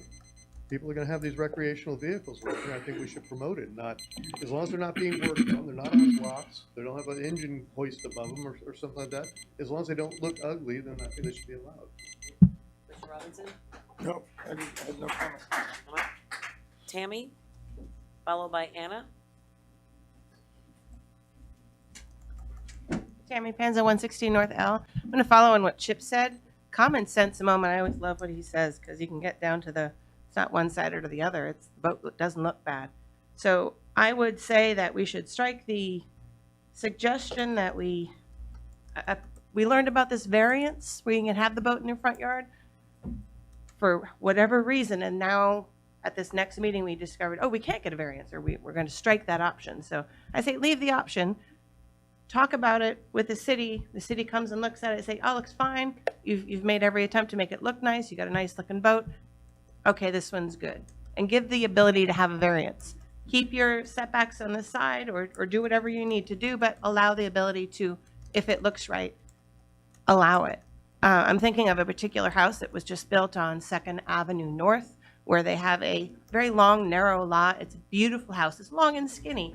They have a huge sort of fence that goes fencing around the corner, and they have a beautiful big ass boat there. Excuse my language, but it looks wonderful. And I don't know if this is going to disallow that boat from now on. So I say common sense. If it looks fine, let it be. My other point is, again, we are making all these changes regarding downtown areas with small blocks. And we're not addressing the granny flat issue. We have all of these new zoning codes going in, and I believe the terminology at the last meeting was, would you like me to write it into our documents? William Waters said something about that. Please direct me to allow these granny flats to exist. Right now, we're still zoning them out of existence. I have a two house, small 25-foot lot property. It's changed zoning about 15 times. It's actually in the downtown district now. And if that house gets more than however percentage of a bit damaged, I will not be able to rebuild both my houses. I will only have the ability to build one. I will always have the ability to build at least one because the law protects that. But please do not zone the granny flats out of existence. Thank you. Michelle Sylvester, followed by Wes Black. Oh, I'm sorry. Anna. Sorry, I went beyond myself. I just wanted to find out more about how to find out, like in building cards or planning and zoning data. Mr. Waters stated online, but I just wanted to find out in building cards or on GIS online, how to find out the exact floor area ratio and height of the existing sustainable bonus incentives. What I wanted to find out is floor area ratio is actually the surveyed square footage of each unit within a building divided by the lot coverage. Is that right? Yeah. So, I mean, just how would we find out about the one South Palmway? That's floor area ratio and height and all of that, right? You'd have, again, we don't go back and forth All on right. these stuff, but if you would like to ask staff afterwards, that'd be great. Sure. Oh, okay. Thank you. Michelle Sylvester, followed by Wes Blackman. I'm Michelle Sylvester, 525 Lake Avenue. Just one comment about the LDR and the changes that are being taken place. I looked in the backup. I did not see a use table, so I couldn't see if it had been changed.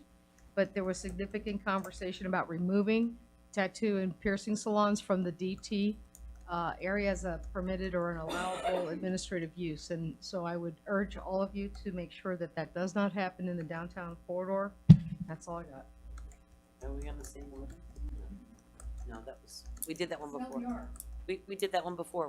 We voted unanimously. Yes, we did. That was item B. I'm not speaking to the moratorium, I'm speaking to the removal of the allowable administrative use in the downtown corridor under artisanal arts and use. Originally. Thank you. Yes, good evening. Wes Blackman, CWB Associates. I've done some work for Jack Potenza on this item related to waterfront setbacks. And this language has been all over the place. It was presented differently before Planning and Zoning and Historic Resource Preservation Board, and at your workshop and at your first reading on May 15th. And the direction there from the commission was to tell staff to come back with the urgent items that were critical that needed to go forward, and then you're going to workshop or address these other issues that are bogging down this 100-page section of your agenda tonight. And you've been on this for an hour and a half, and I would suggest that you identify what those critical items are, and I suggest that the waterfront setback is not one of those critical items that needs to be discussed further. And the arbitrariness of the 30-inch height, I think, needs to be looked at. And are we going to have code enforcement officers go out there with tape measures? And if it's 31 inches, then there's an issue. So consider pruning this back tonight. Commissioner Hardy? Yeah, so there are a few, general comments. I first of all would like to move to strike, the section D here on page 28. I just don't see the utility of it. We're talking about the setbacks for, waterfront property. On one hand, there are some, legit issues which I would consider minor relative to the ability of the property owner to do things that they would like to do on their property. And my position is, again, if you would like to look down the waterfront, you should buy more property. The other thing is, back to what Wes Blackman just said here, the process, staff has been great, right? And I really value staff's expertise. I'm just not sure that the process was very great here. There were uncontroversial project-specific items that have been rolled into this larger package that have held up projects in the city. I can think of two in particular. And what I would really like to see is just things that aren't really controversial, that are specific to particular developments. Just don't put them in a bundle with other controversial things. Allow us to vote on them independently. And it would have been really great if we could take a look at this exhibit by exhibit and vote on these things that way. And I believe that was what the commission asked for in the previous meeting, and that's not exactly what happened. Comprehensive reforms are always messy, and I think sometimes it's just better to do things a little bit at a time. The other thing here is, Mr. Stivers, you called this a series of updates here, right? This package that came before us. Previously, we've described it as a series of Band-Aids to kind of fix, small issues, nicks and cuts here and there. So to me, that leaves the possibility of more substantial reform in the future that actually focuses on the large-scale problems that we have here in the city. Like there are large-scale issues here that these LDRs don't really address that will require measures that are more reformative than what we see here. And so, I just want to make sure that, this won't be perceived as the reform. This is like us just fixing things that we know need to be fixed. And in the future, like in the very near future, we can take a look at reforming the LDRs in a very big way to address some of the issues that we've seen downtown, some of the vacancies and things like that. There are things we can do in our code to encourage more investment here that aren't a part of this package. So I just want to make sure, like, it's quite possible that we could be talking about more large-scale reforms here in the future. This doesn't preclude that. No, absolutely not. And that's what I've been saying all along, is that this is a large amendment with not as many substantial issues, but a lot of cleanup related issues. Any city that I've worked for, it's always been a good idea to go back and reevaluate. And we have some visioning sessions coming up. And I think not to belabor the issue, but I think the boat discussion is a great one to say, what city do we want to be? Do we want to allow boats and those kind of things in our front yard? Do we not? And I think that's a global discussion that we have at a workshop. I think that's a great discussion. Just to be clear on the language on page 28, if we strike the proposed language, what we're saying is pools and other accessory structures must be set back 20 feet, which is the current language. So by taking this out, we would be hamstringing the properties along the waterfront. Wait, let him finish. That currently want to build their pools and other things closer to the waterfront. This allows that. If we take this new language out, that would put it back to the old regulations, which those homes would not be allowed to put their pools in within 5 feet of the seawall. Where's that language in this document? I imagine it's somewhere written down and it's stricken through. So how is it the law if it's not written down in this document and stricken through? It's in several places, and if you want me to, I can walk you through it. First is that under the definition section, which is Amendment A, we talk about the definition of a water yard. And the water yard says that the setback of those properties which have either title or non-title or freshwater frontage, if you will, or access onto water, the setback is equal to that of the front. We're changing that and saying, no, that's not fair. Those who back onto fresh water shouldn't be treated the same. So we're taking that out. I think this is an important issue. I think we should. I can't understand why this is useful. This section that we're discussing here, and so if it's true that by taking this out, we're imposing something more draconian on homeowners, then I would like to see that fleshed out. In this, I mean, this is what meetings are for. Well, we only had one workshop on this. We should have had more than this. This is again.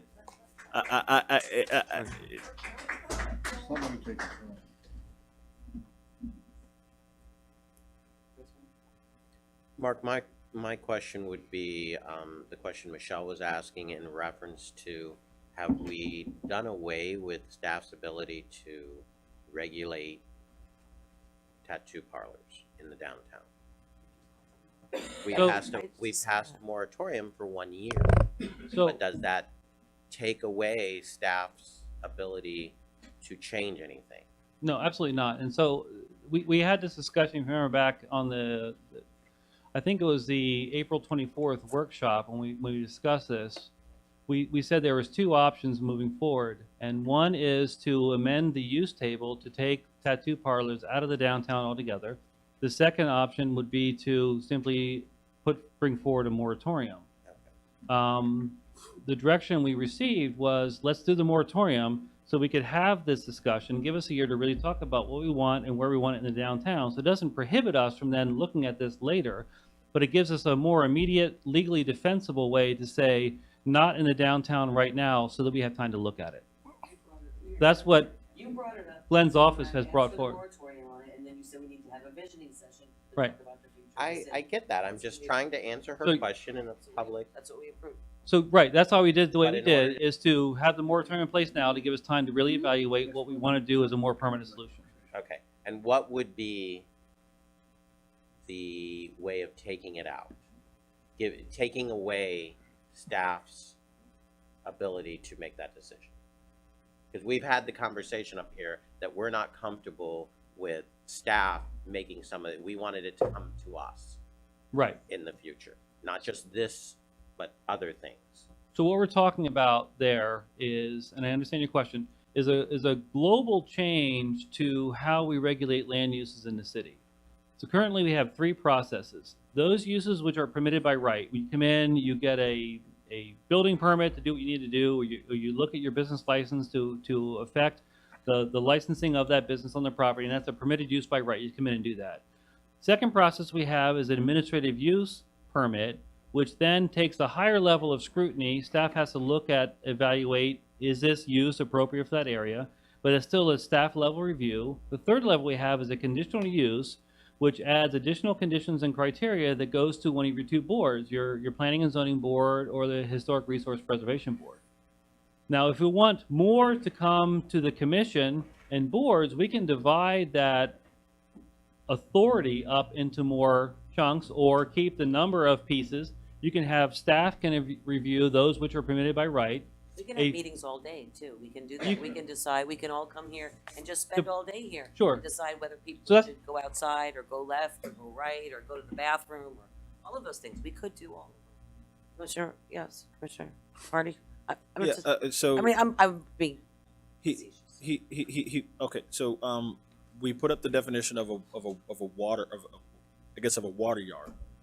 Is this the regulation? I mean, like so there's an entry to the terms and definitions here that says a water yard is something that's required between the intracoastal and an upland use. So is the very presence of this definition a regulation that says you have to have a water yard? All right. This is like a whole educational session. Well, I we think didn't what have need to workshops do- on it. Well, I'm saying, I think what we need to do is We to go don't have back to the workshops. point that every time we go beyond a half hour, like I instated in 2011, we take it to workshop and we learn about it. This- Okay. This educational process of being here while these things Madam Mayor, happen is impossible. That's Madam why Mayor. we created that ordinance unanimously. No, sorry, it was a vote of 3-2, I believe then. We created that ordinance that when it goes beyond a half hour, that we can't vote on it as a business item. It needs to go to workshop so we can learn about it there, because obviously we don't know enough information about it. So get used to a lot more workshops, folks, because we're not gonna be learning about it here. Madam Mayor, Madam the Do you want consequence- to, do you want a motion? Madam Mayor, the I don't need a motion, consequence. it's already on the books, that's a Well, law. Let's enforce it. I've been lax on it to try to give people a chance to get up to date. And all it's creating is tension and an inability to reach a decision on anything. There are projects right now that make sense that are dependent on us passing this. So unfortunately, we should have had the workshop, right? And there were two of us were out of town. It was well known that we were out of town, and we went ahead and had a regular meeting. So this is the first reading, right? And so these are the consequences of not having workshops in the first place. First of all, it's not that late. It's 9:20. We can sit here and do our jobs.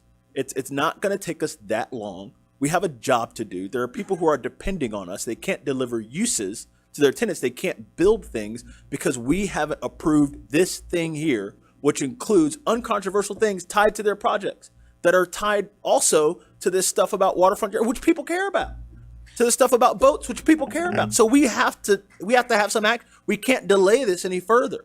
It's been delayed and delayed and delayed and delayed. We have to act now, and unfortunately now we have to learn and then act on the spot. So this is a lesson that we should have had more workshops. This should have been broken down, as I've asked numerous times in private and in public. It should not have been done this way. I thought it was coming back as a workshop. I didn't know it was coming back as an agenda item. Oh, my. Commissioner Look, Maxwell. Look, folks, it's getting late. We're getting a little testy. Let me share something. The fact that you were out of town is irrelevant. Okay? We scheduled to be out of town before the meeting was scheduled. The point It was is, two of us, not on one of any us. given time, any one of us One at a time, please. any one of us can be out of town. A nickel cannot hold up a dime.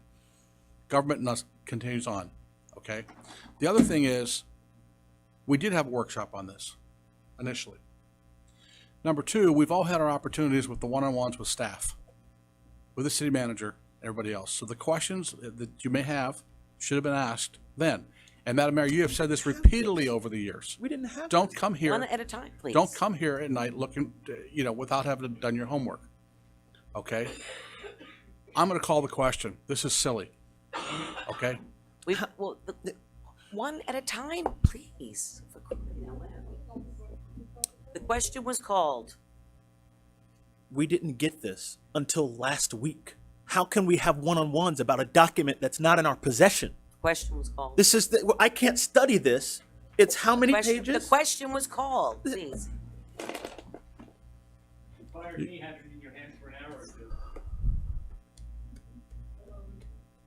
I agree. You can always vote against it. You can vote against it. Point of order. Question's been called. Motion's been made and seconded. And as a reminder, you can vote against it, which will delay it. Yes, I'm saying you gotta vote on calling the question. Yeah, you have to have a second. You have to have a second on the question. No, I don't think you have to have a You have second. to have No, I a mean, second a to second call on the question. You had a second.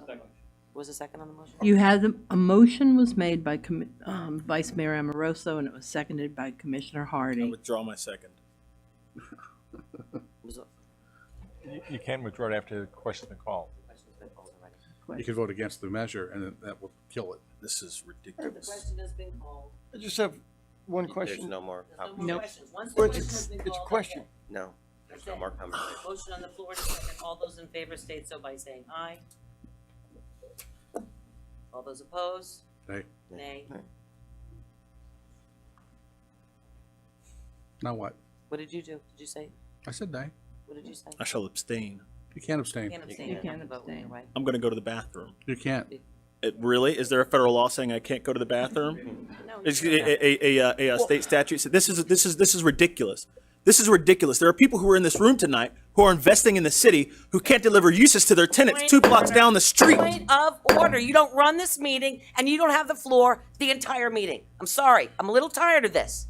There are rules and there are regulations, and that's the way it works. I understand. I know this couple, and I'm concerned about them as well. It has nothing to do about that. It has to do about a process, and that's what we're following right now. Vice Mayor. Oh, I'm sorry. So what we effectively did, Madam Mayor, was we just killed this, so we'd have to bring it back. Yes. Correct. Were we all, Commissioner Robinson, you know what, you guys? I have been very lax in handling these meetings, and I'll tell you right now, no more Miss Nice Girl anymore. From now on, you're going to follow the rules the way they're written, and we're going to follow all of the meetings the way that we were told back in 2011 and 2012, because I am so tired of this acting in these meetings. We're going to have our workshops. You can't figure it out, do your homework ahead of time. Half an hour, we go to workshop. Every issue, get used to a lot of workshops.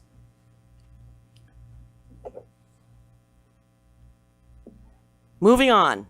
Madam Mayor. You can't talk anymore. The vote's been taken. No, but I have a question. What? Never mind. I don't have a question, Madam Mayor. We're moving on to the next item. We voted on it. We can't call it. I was just going to say. She just told me we can't call it. All I was going to say, Madam Mayor, Yes. was that I'm sure if somebody wanted to offer an alternative motion that amends this somehow to get what we need done here. They can make it, but I don't hear anything. I just hear a lot of I'm just complaining. trying to throw it out for the body in case they want to. I love that. So then why don't you make a motion? I'm not making the motion. I moved to amend this. I don't know how many page document to exclude the things we saw on page 28. Let's go through it. And it was said by staff that if we did that, the effect that I wanted to achieve would not be achieved because there's a definition of a water yard in our terms in our terms and definitions. I was asking a question about what that meant. So is the presence of that definition? Yeah, I'm not sure. I'm gonna have to defer to Glenn about this. What He just wanted to make a motion. Can he make a revised motion since that motion failed? Well, the last motion failed. He called because the question was called. Right. Hold on 1 second, please. Can we have one conversation up here? Thank you. So the motion that was passed defeated the motion that was on. It was a motion on the floor, and it failed 3-2, right? So the next question is, does someone want to make a different motion now? And Debbie, you're looking at me like. No, I want that to happen. Okay. So does someone want a different motion, for example, that says, I make a motion that we adopt this ordinance on pages 1 and 2 only, whatever that is, some Correct. alternative. Correct. That motion would be appropriate if someone wanted to make that motion, a Correct. clear, succinct motion as to what they want to do with this particular ordinance. There's some section of it that wants to get passed. Excellent. Are there any suggestions from staff on that based on the discussions that we're having? Because that would be really helpful. Absolutely. And I hope I don't overstep the bounds, but do I have permission to answer Mr. Hardy's question? Yes. As to the water yard. Mhm. What I was trying to get to is, in an ordinance like this, there is rarely one spot where an item is discussed, and you have to look at, first and foremost, the definition so you understand what you're talking about. You asked, is a definition a regulation? I have worked my entire career to do the best you can to avoid putting regulations in the definition section. You define something so you're clear about what you're talking about it, and you regulate it in the body of the text. It's not always possible, because often in your definition, by drilling down so you understand what you're doing, there is some regulatory aspect of that definition. But the goal is to regulate in the body of the text, bring clarity as to what you're regulating in the definition section. So I put up the definition of a water yard because that exists in the code today. We wanted to clarify that definition so that we're taking out some of the regulatory aspects of it, make sure that it's from the, it says landward edge of the bulkhead, I said now, I meant from the C word, we wanted to change that so that we're being consistent of how we look at things in the definition and how we look at things in the regulation. So this is not the only place that would be regulated, but on page 28 where you looked at the definition of the waterfront setbacks, that's where the regulation comes in. And the goal of staff was to remove the restrictions so that items could be located closer to the rear yard, which happens to front or happens to connect to or be adjacent to either fresh or tidal waters. If you want to amend that definition or amend that section on page 28 to remove any restrictions at all, and people can build as far back as they want on their lot, that would be a better idea than simply taking this out, because taking this out puts us back to where we are today, which restricts the ability of people along water yards to have full access of their property. I don't want people to But be able. I don't believe we can discuss this without a motion on the floor. I move. Okay, so I'm going to move that we pass this ordinance. Everything from pages 1 up to page 28. I guess up to the what up to section D on page 28 or subsection D on page 28. Like this is getting, first of all, the question. I'm not even gonna go there. We didn't have an opportunity to have a workshop. This is the only opportunity we have. If we vote against this because there are objectionable things in it, we're also voting against people's projects that we approve of, right? And so, like, calling the question wasn't a useful thing to do here. Wait, let's not go back and forth. I called the question because of the time. Ready? Point of order. Point cares? of order. Continue on. This is not child's play, kids. Come on. No, I would like to finish. You're going off. What I'm saying is you are going in the right direction to change the motion to get it through. Going back and reflecting on what you like and don't like is really not helpful right now. So let's focus on getting business done and doing it in a business-like fashion. I move to approve the ordinance up to page 28, omit section D, everything else until you get to page. And in the meantime, Mr. Waters, while he's looking for that, what were you going to say? Everything else that until you get to page 53. I would like to remove, what is this, under subsection D, I would like to remove number 2, which says that parking spaces paved with permeable material shall be included in the impermeable surface total for the lot. I would like to approve everything else in this ordinance all the way to the end. Does it? Okay, that's his motion. So that's, do we have a second? that's the motion that I've we made. can't make it. We can't discuss it until I have a second. Right. Would anyone like to make a second to discuss it? I'll second it. Okay, for But I have discussion. conversation. Yeah, we all do. Okay, Commissioner Maxwell, what were I you? just want to, he's made the motion, staff needs to explain to the public what he just did. Just for the record, we just need to repeat it. Pages 1 through whatever. Which of those items were included in pages 1 through 20? Can I just ask for a restatement so I'm very clear before we answer the question? I moved to approve this ordinance up to page 28. What is this? To and including, It says- including 28 or excluding? Pass this ordinance from including, page. including 28 with Okay. the exception of subsection D, number 8, subsection A and B. I don't know how, those things would be titled. You want those taken out of the ordinance? I would like those taken out of, this is what I'm moving to do. Trying to understand. We can discuss whether that's useful after I've made the motion. Understood. So again, I'm moving to approve this ordinance through page 28 with the exception of those things that we discussed here.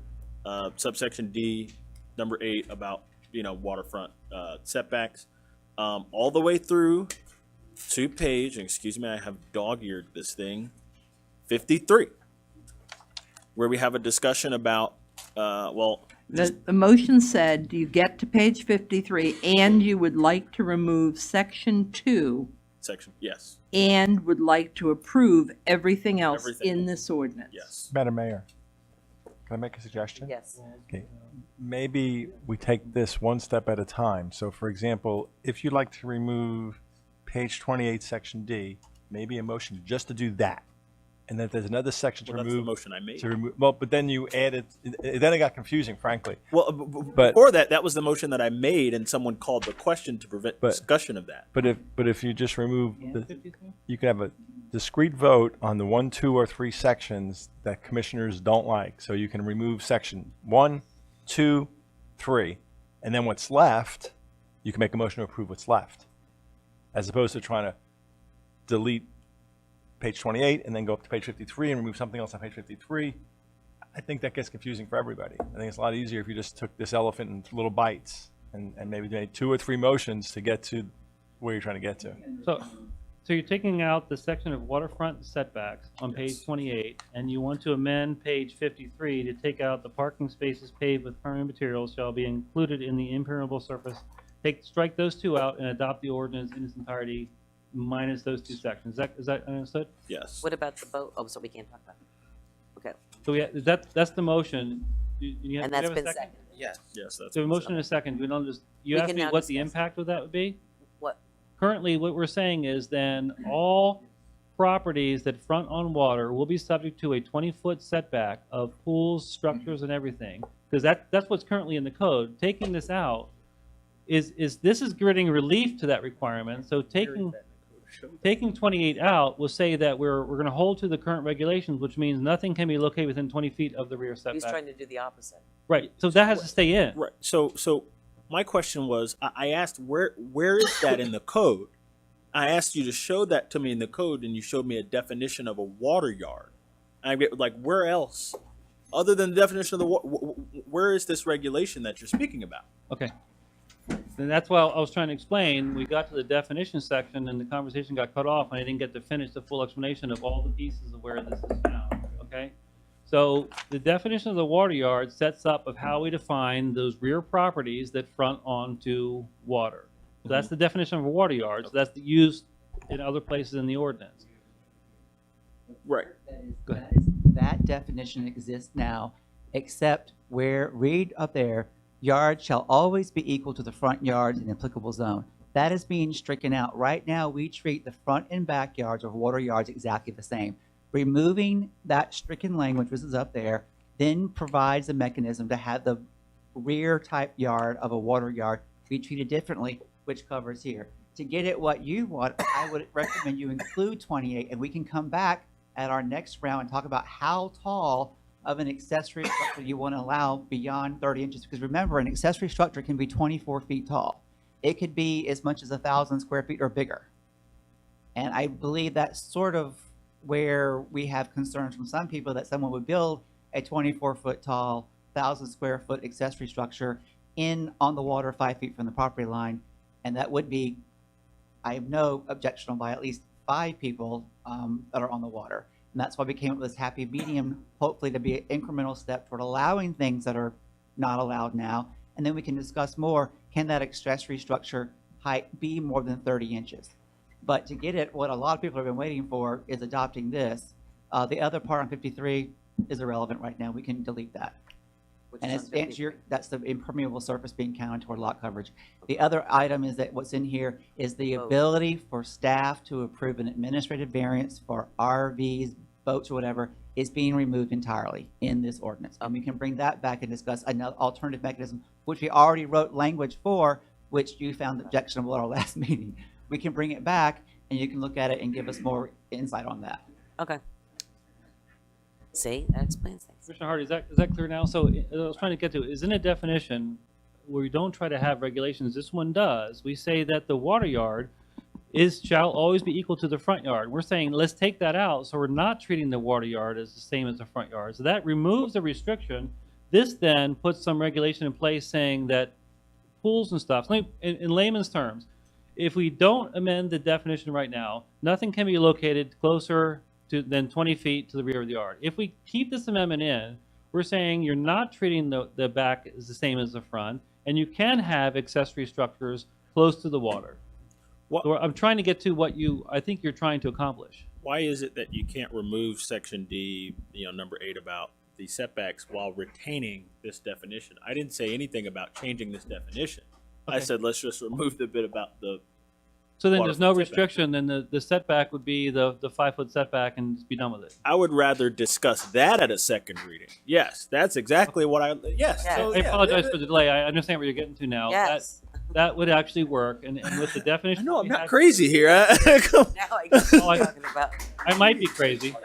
I think we were trying to accomplish the same thing. We were trying to loosen up the restriction in the backyards. The concern I heard last time is that they don't want everything really tall pushed against it. So the compromise that I understood from our last meeting was have it up to 30 inches and then other taller structures push back. If you want to remove that altogether, take out. Oh, trust me, this day has never said 30 inches. Now they understand your point. Take out A and B. That definition stays amended. Therefore, the setback is 5 feet in that district, I believe, or a percentage of the setback, and then we're set. And I think we got to the same goal. Yes. Is that what the motion that he just made? That is exactly the motion that I made. There you go. I appreciate your patience. Perfect. No, Thank it's you. I All right, we've appreciate got a your motion on the floor and a second. I'm sorry. As the maker of the second, You have residents in this room that have been waiting 5 months. Yes. What part of this document That speaks part. directly to them? I want to be very clear that as the maker of the second, that I know what I'm seconding on behalf of the residents that are in this room. What part of this 100-page document speaks directly to what their needs are? So we have, and I apologize, I may not catch all of them. We have several key things that we are going through to, where's our list of where we are? These are on the agenda. The definition section I'll leave alone for now, because often the definitions have to be amended in order to accomplish the goal of what we're trying to get to. The Appendix B really dealt with the notice requirements, and that was mostly a cleanup item, but one thing that was brought forward is they want a notice for small-scale comp plan amendments so that the people in the neighborhoods understand that a change in the future land use map is coming forward. It's a communication tool, and I believe that gets to what the commission was talking about, that we're communicating better to the neighbors. That's B. C is the administrative adjustment section, which allows the front yard to be administratively set by staffs, because the current regulation says the narrow side of the lot shall be the frontage. That doesn't always work. What we're saying is that front could be the large side. If you have a two-sided or a three-sided lot, we can say, okay, this is your front. This allows certain people here in the audience to then say, yes, I can have a pool, which is now considered the front. By this ability, that's now considered your side yard. Your front is where your front door is. That gives us that ability to manage that. That's Appendix C. D is the sustainable bonus section, which I believe under the direction from the city commission, we want to de-incentivize affordable housing. So we've taken that out, and we're incentivizing workforce housing, which is a higher rate housing and still meets the area median income, the AMI, for the city of Lake Worth. So that puts workforce housing as the incentive, de-incentivizes affordable housing. And we've taken the boat part out so we can have future workshop on that in regards. We're getting to the boat section.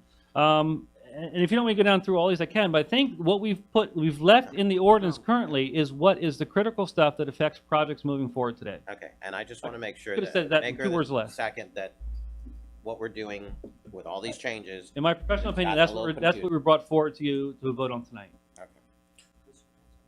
Just want to make sure that we have public comment on this because we have a new motion, new item. It's the same. No, it's the same. Same item. It's the same item. No, it's wrong. Well, then the other question I have is the people that are affected by this tonight that They're are all here. shaking their heads. Everybody's good? Yeah. That's all I need to know. So as long as everybody's good. Only the affected by it. As long as they're good. Okay. That's my understanding. I believe we've caught everything. We've done it right. Sure. Yeah. There are people who are concerned about the workforce housing thing. The definition says 121 to 150% of area median income. That's AMI is $67,900. We're talking about people who are making $82,000 to $101,000. So people who worry about the demographics of the city and worry that we're promoting workforce housing. Really, workforce housing is like normal people's. It's like like you're not Mr. Moneybags here. That's just all I want to say, if that's what you're concerned about, because people have made some comments and reached out to me about that. Okay, we've got a motion on the floor in a second. All those in favor state so by saying aye. Aye. Aye. All those opposed? Motion carries unanimously. Second reading in July. Thank you July very much. 17th is the second reading. All right, we've been moving on to ordinance number 2018-8, temporary signs. City Attorney, would you read the ordinance, please? Item D. Yes, thank you. Ordinance number 2018-08 of the City of Lake Worth, Florida, amending Chapter 23 Land Development Regulations, Article 1 General Regulations, Section 23.1-12 Definitions, amending Article 5 Supplemental Regulations, Section 23.5-1 Signs by repealing subsection 23.5-1E12 regarding temporary sign code regulation, adopting a new subsection 23.51E12 temporary sign code regulations, amending subsection 23.5-1H, exemptions from section regulations and for other purposes, providing severability to repeal laws of conflict, codification, and an effective date. So Can moved. you repeat them? Backwards? Backwards. Second. Latin. In Latin. All right, who made the motion? I'm sorry. Me. Okay. Seconded. Seconded by the vice mayor, actually. Got you okay. first. All right. All right. Second was by Amoroso. Mike, yes. I'm My sorry. question, William, how does this affect the A-frame signs? You and I have had conversations about looking at the A-frame ordinances in the downtown on Dixie Highway. We've never finished that conversation. Does this affect the A-frame signs? at all? Not directly. We will be discussing A-frame signs as part of the major thoroughfare guidelines, which are in process. They're probably 65% written. The CRA is collaborating on that and taking the lead. That will be coming back as an ordinance to be adopted. So we will be dealing with a lot of signage in regards to the major thoroughfares at that time. Okay, I just want to make sure that we write it that works for the downtown, especially now with the issues, that we're taking all that into consideration. Thank you. Do we have any public comment cards? No, ma'am. Seeing there are none, all those in favor state so by saying aye. Aye. All those opposed, motion carries unanimously. Moving on to new business. So moved. Okay, second? It's the fees and charges schedule. Yes, so seconded. Seconded, do we have any public comment? No, ma'am. Seeing there are none, any other conversation? Aye. Well, sorry. All those in favor state so by saying aye. Aye. All those opposed, motion carries unanimously. The item was moved from the consent agenda, which is item, sorry. B. A is the first one. Automated license plate reader. So moved. Seconded. All those in favor state so by saying aye. Aye. Aye. Aye. All those opposed? Motion carries unanimously. Do we have any public comments cards on that? Good night. Yes, you too. Oh, shoot. Yeah, B. Next item. B? These are B. Okay. So you got see what happens when it gets all willy-nilly close to 10. Welcome to my world. This is item, camera. Item B. Gotcha. All right, and the second item was the parking, right? So moved. Acquisition of property. Second. So moved. Seconded. And seconded, the person who moved it. Sorry, would you like to chime in since I messaged you last time? To see Yes, so it's just a large item. People don't like $1.2 million items on consent agendas. I just want somebody to be able to explain to the residents what it is that we're doing. I just think that's important. I appreciate that. Wow. No, A was. Well, A was. A was We've fees and already schedules. B was. A was the license plate A new business was B's and Fees. B was license plates. Right. And C was parking. So we did have. we already did all of those. Okay. Well, All right. So C is the one that's item. let me just Yeah. see what first. This is just C. Yeah, well, Let me try to. So, two things. First of all, they did. we've had discussions previously about items over a certain dollar amount not going on the consent agenda. I understand that there has been consensus for us doing that, but at the same time, residents kind of want us to at least talk about what it is that we're doing with $1.2 million. The other thing is, as far as the penny sales tax goes, I understand that we had a workshop on that where we discussed possibilities. We agreed that certain things would kind of move forward, just like most definitely certain things would move forward. We discussed certain possibilities, but we still haven't had a definitive discussion as to what we want to do with the whole pot, right? So we're making piecemeal decisions about the penny sales tax, and I haven't had look. I'm not opposed to the substance of these decisions, but I don't think that the process that we're using is great. I would prefer us to do something like what other cities around us have done, which is to make a decision about the whole pot. Say, here's what we're getting: $25 million. Let's slice this pot up and let's vote on the division of the pie there. So again, that's why I think it's $1.2 million, and we're making little decisions. By the time we make 10 of these, all the money's going to be gone. So I City manager. Madam Mayor, you want me to address? Sure. Okay. In a nutshell, basically, this is using, as Commissioner Hardy said, the sales tax money to purchase property in the downtown. There are 3 properties that are under contract currently through the CRA. This authorizes the CRA to go ahead and use this money and purchase those properties and use them for surface parking. It's understood that we do have a parking issue downtown, and this will help address and alleviate some of those concerns. It's out of order of the general discussion of the sales tax, but because these properties did come up and were available, we thought it was necessary to move on them. And that's basically in a nutshell what you're doing. I have Mr. Garcia. Is he still here? He departed. He departed. Okay. Got a motion on the floor and a second. All those in favor state so by saying aye. Aye. Aye. All those opposed, motion carries unanimously. We're moving on to our. Sorry. our consent agenda for the Lake Worth Electric Utility moved by Seconded. Commissioner. Seconded by Commissioner Hardy. All those in favor state so by saying aye. Aye. Aye. All those opposed? Motion carries unanimously. City Attorney, do you have a report? Only on the ADA issue, why we're not live streaming, I believe, is there's been a number of lawsuits around the state. West Palm was sued, City of Port St. Lucie's been sued, all about websites and live streaming not being accessible. The most common complaint is if you're hearing impaired, that's not closed caption, but there's also conversations about if you're blind and how do you make it available through different PDF formats. It is a cottage industry, as Mike was talking about, not just the lawyers suing, but now you have website designers and people going out for bids and redoing their websites, redoing their ability to live stream so that you're compliant. You could always continue to live stream, but you just need to know you're running a risk. That you could get a lawsuit, and in addition to whatever cost it's going to take to be compliant, you're now going to be paying legal fees to the other side, because there's a fairly decent probability that they're going to win that case because they've been winning them all over the state. Is audio files permissible? They don't have to. I have to look at audio. We need to Usually look it's at, we used to have just audio before we had the video, so I mean, is it under the yeah, same? I think audio is okay. I'm not sure. At least temporarily, if we could. And what about video? People can't hear. Right, for people that can't hear, it's not giving them.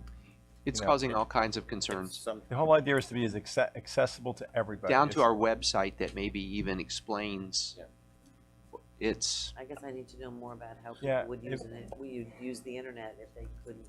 We can send out a memo to everybody explaining, because there's publications from the federal government, publications from a user group that uses the internet that's been looked at by the courts as kind of the guideline. Gotcha. It's a mess, frankly, all over. I mean, I can't think of a city that's not either being sued or being threatened to be sued. And it is on our website. We have pushed it out in anticipation of these meetings. We've been trying to fix it before the meeting, and we apologize. So he did want to bring it up. And I just wanted to say, the League of Cities has been looking at it for months now, and it's been an issue with a lot of the cities. I think to reiterate what the mayor said, I'd like to know about it. I didn't know about it. If it's on the website, Right, we didn't push it out properly. I'll tell you right now, I don't look at our website on a regular basis. I expect it to come through my city manager when we have our conversation. I'll second that, because I've had complaints and I've got no answer. Well, I think we need greater transparency for everything we do. Commissioner Maxwell. I mean, transparency. You can't use that word enough from this dais.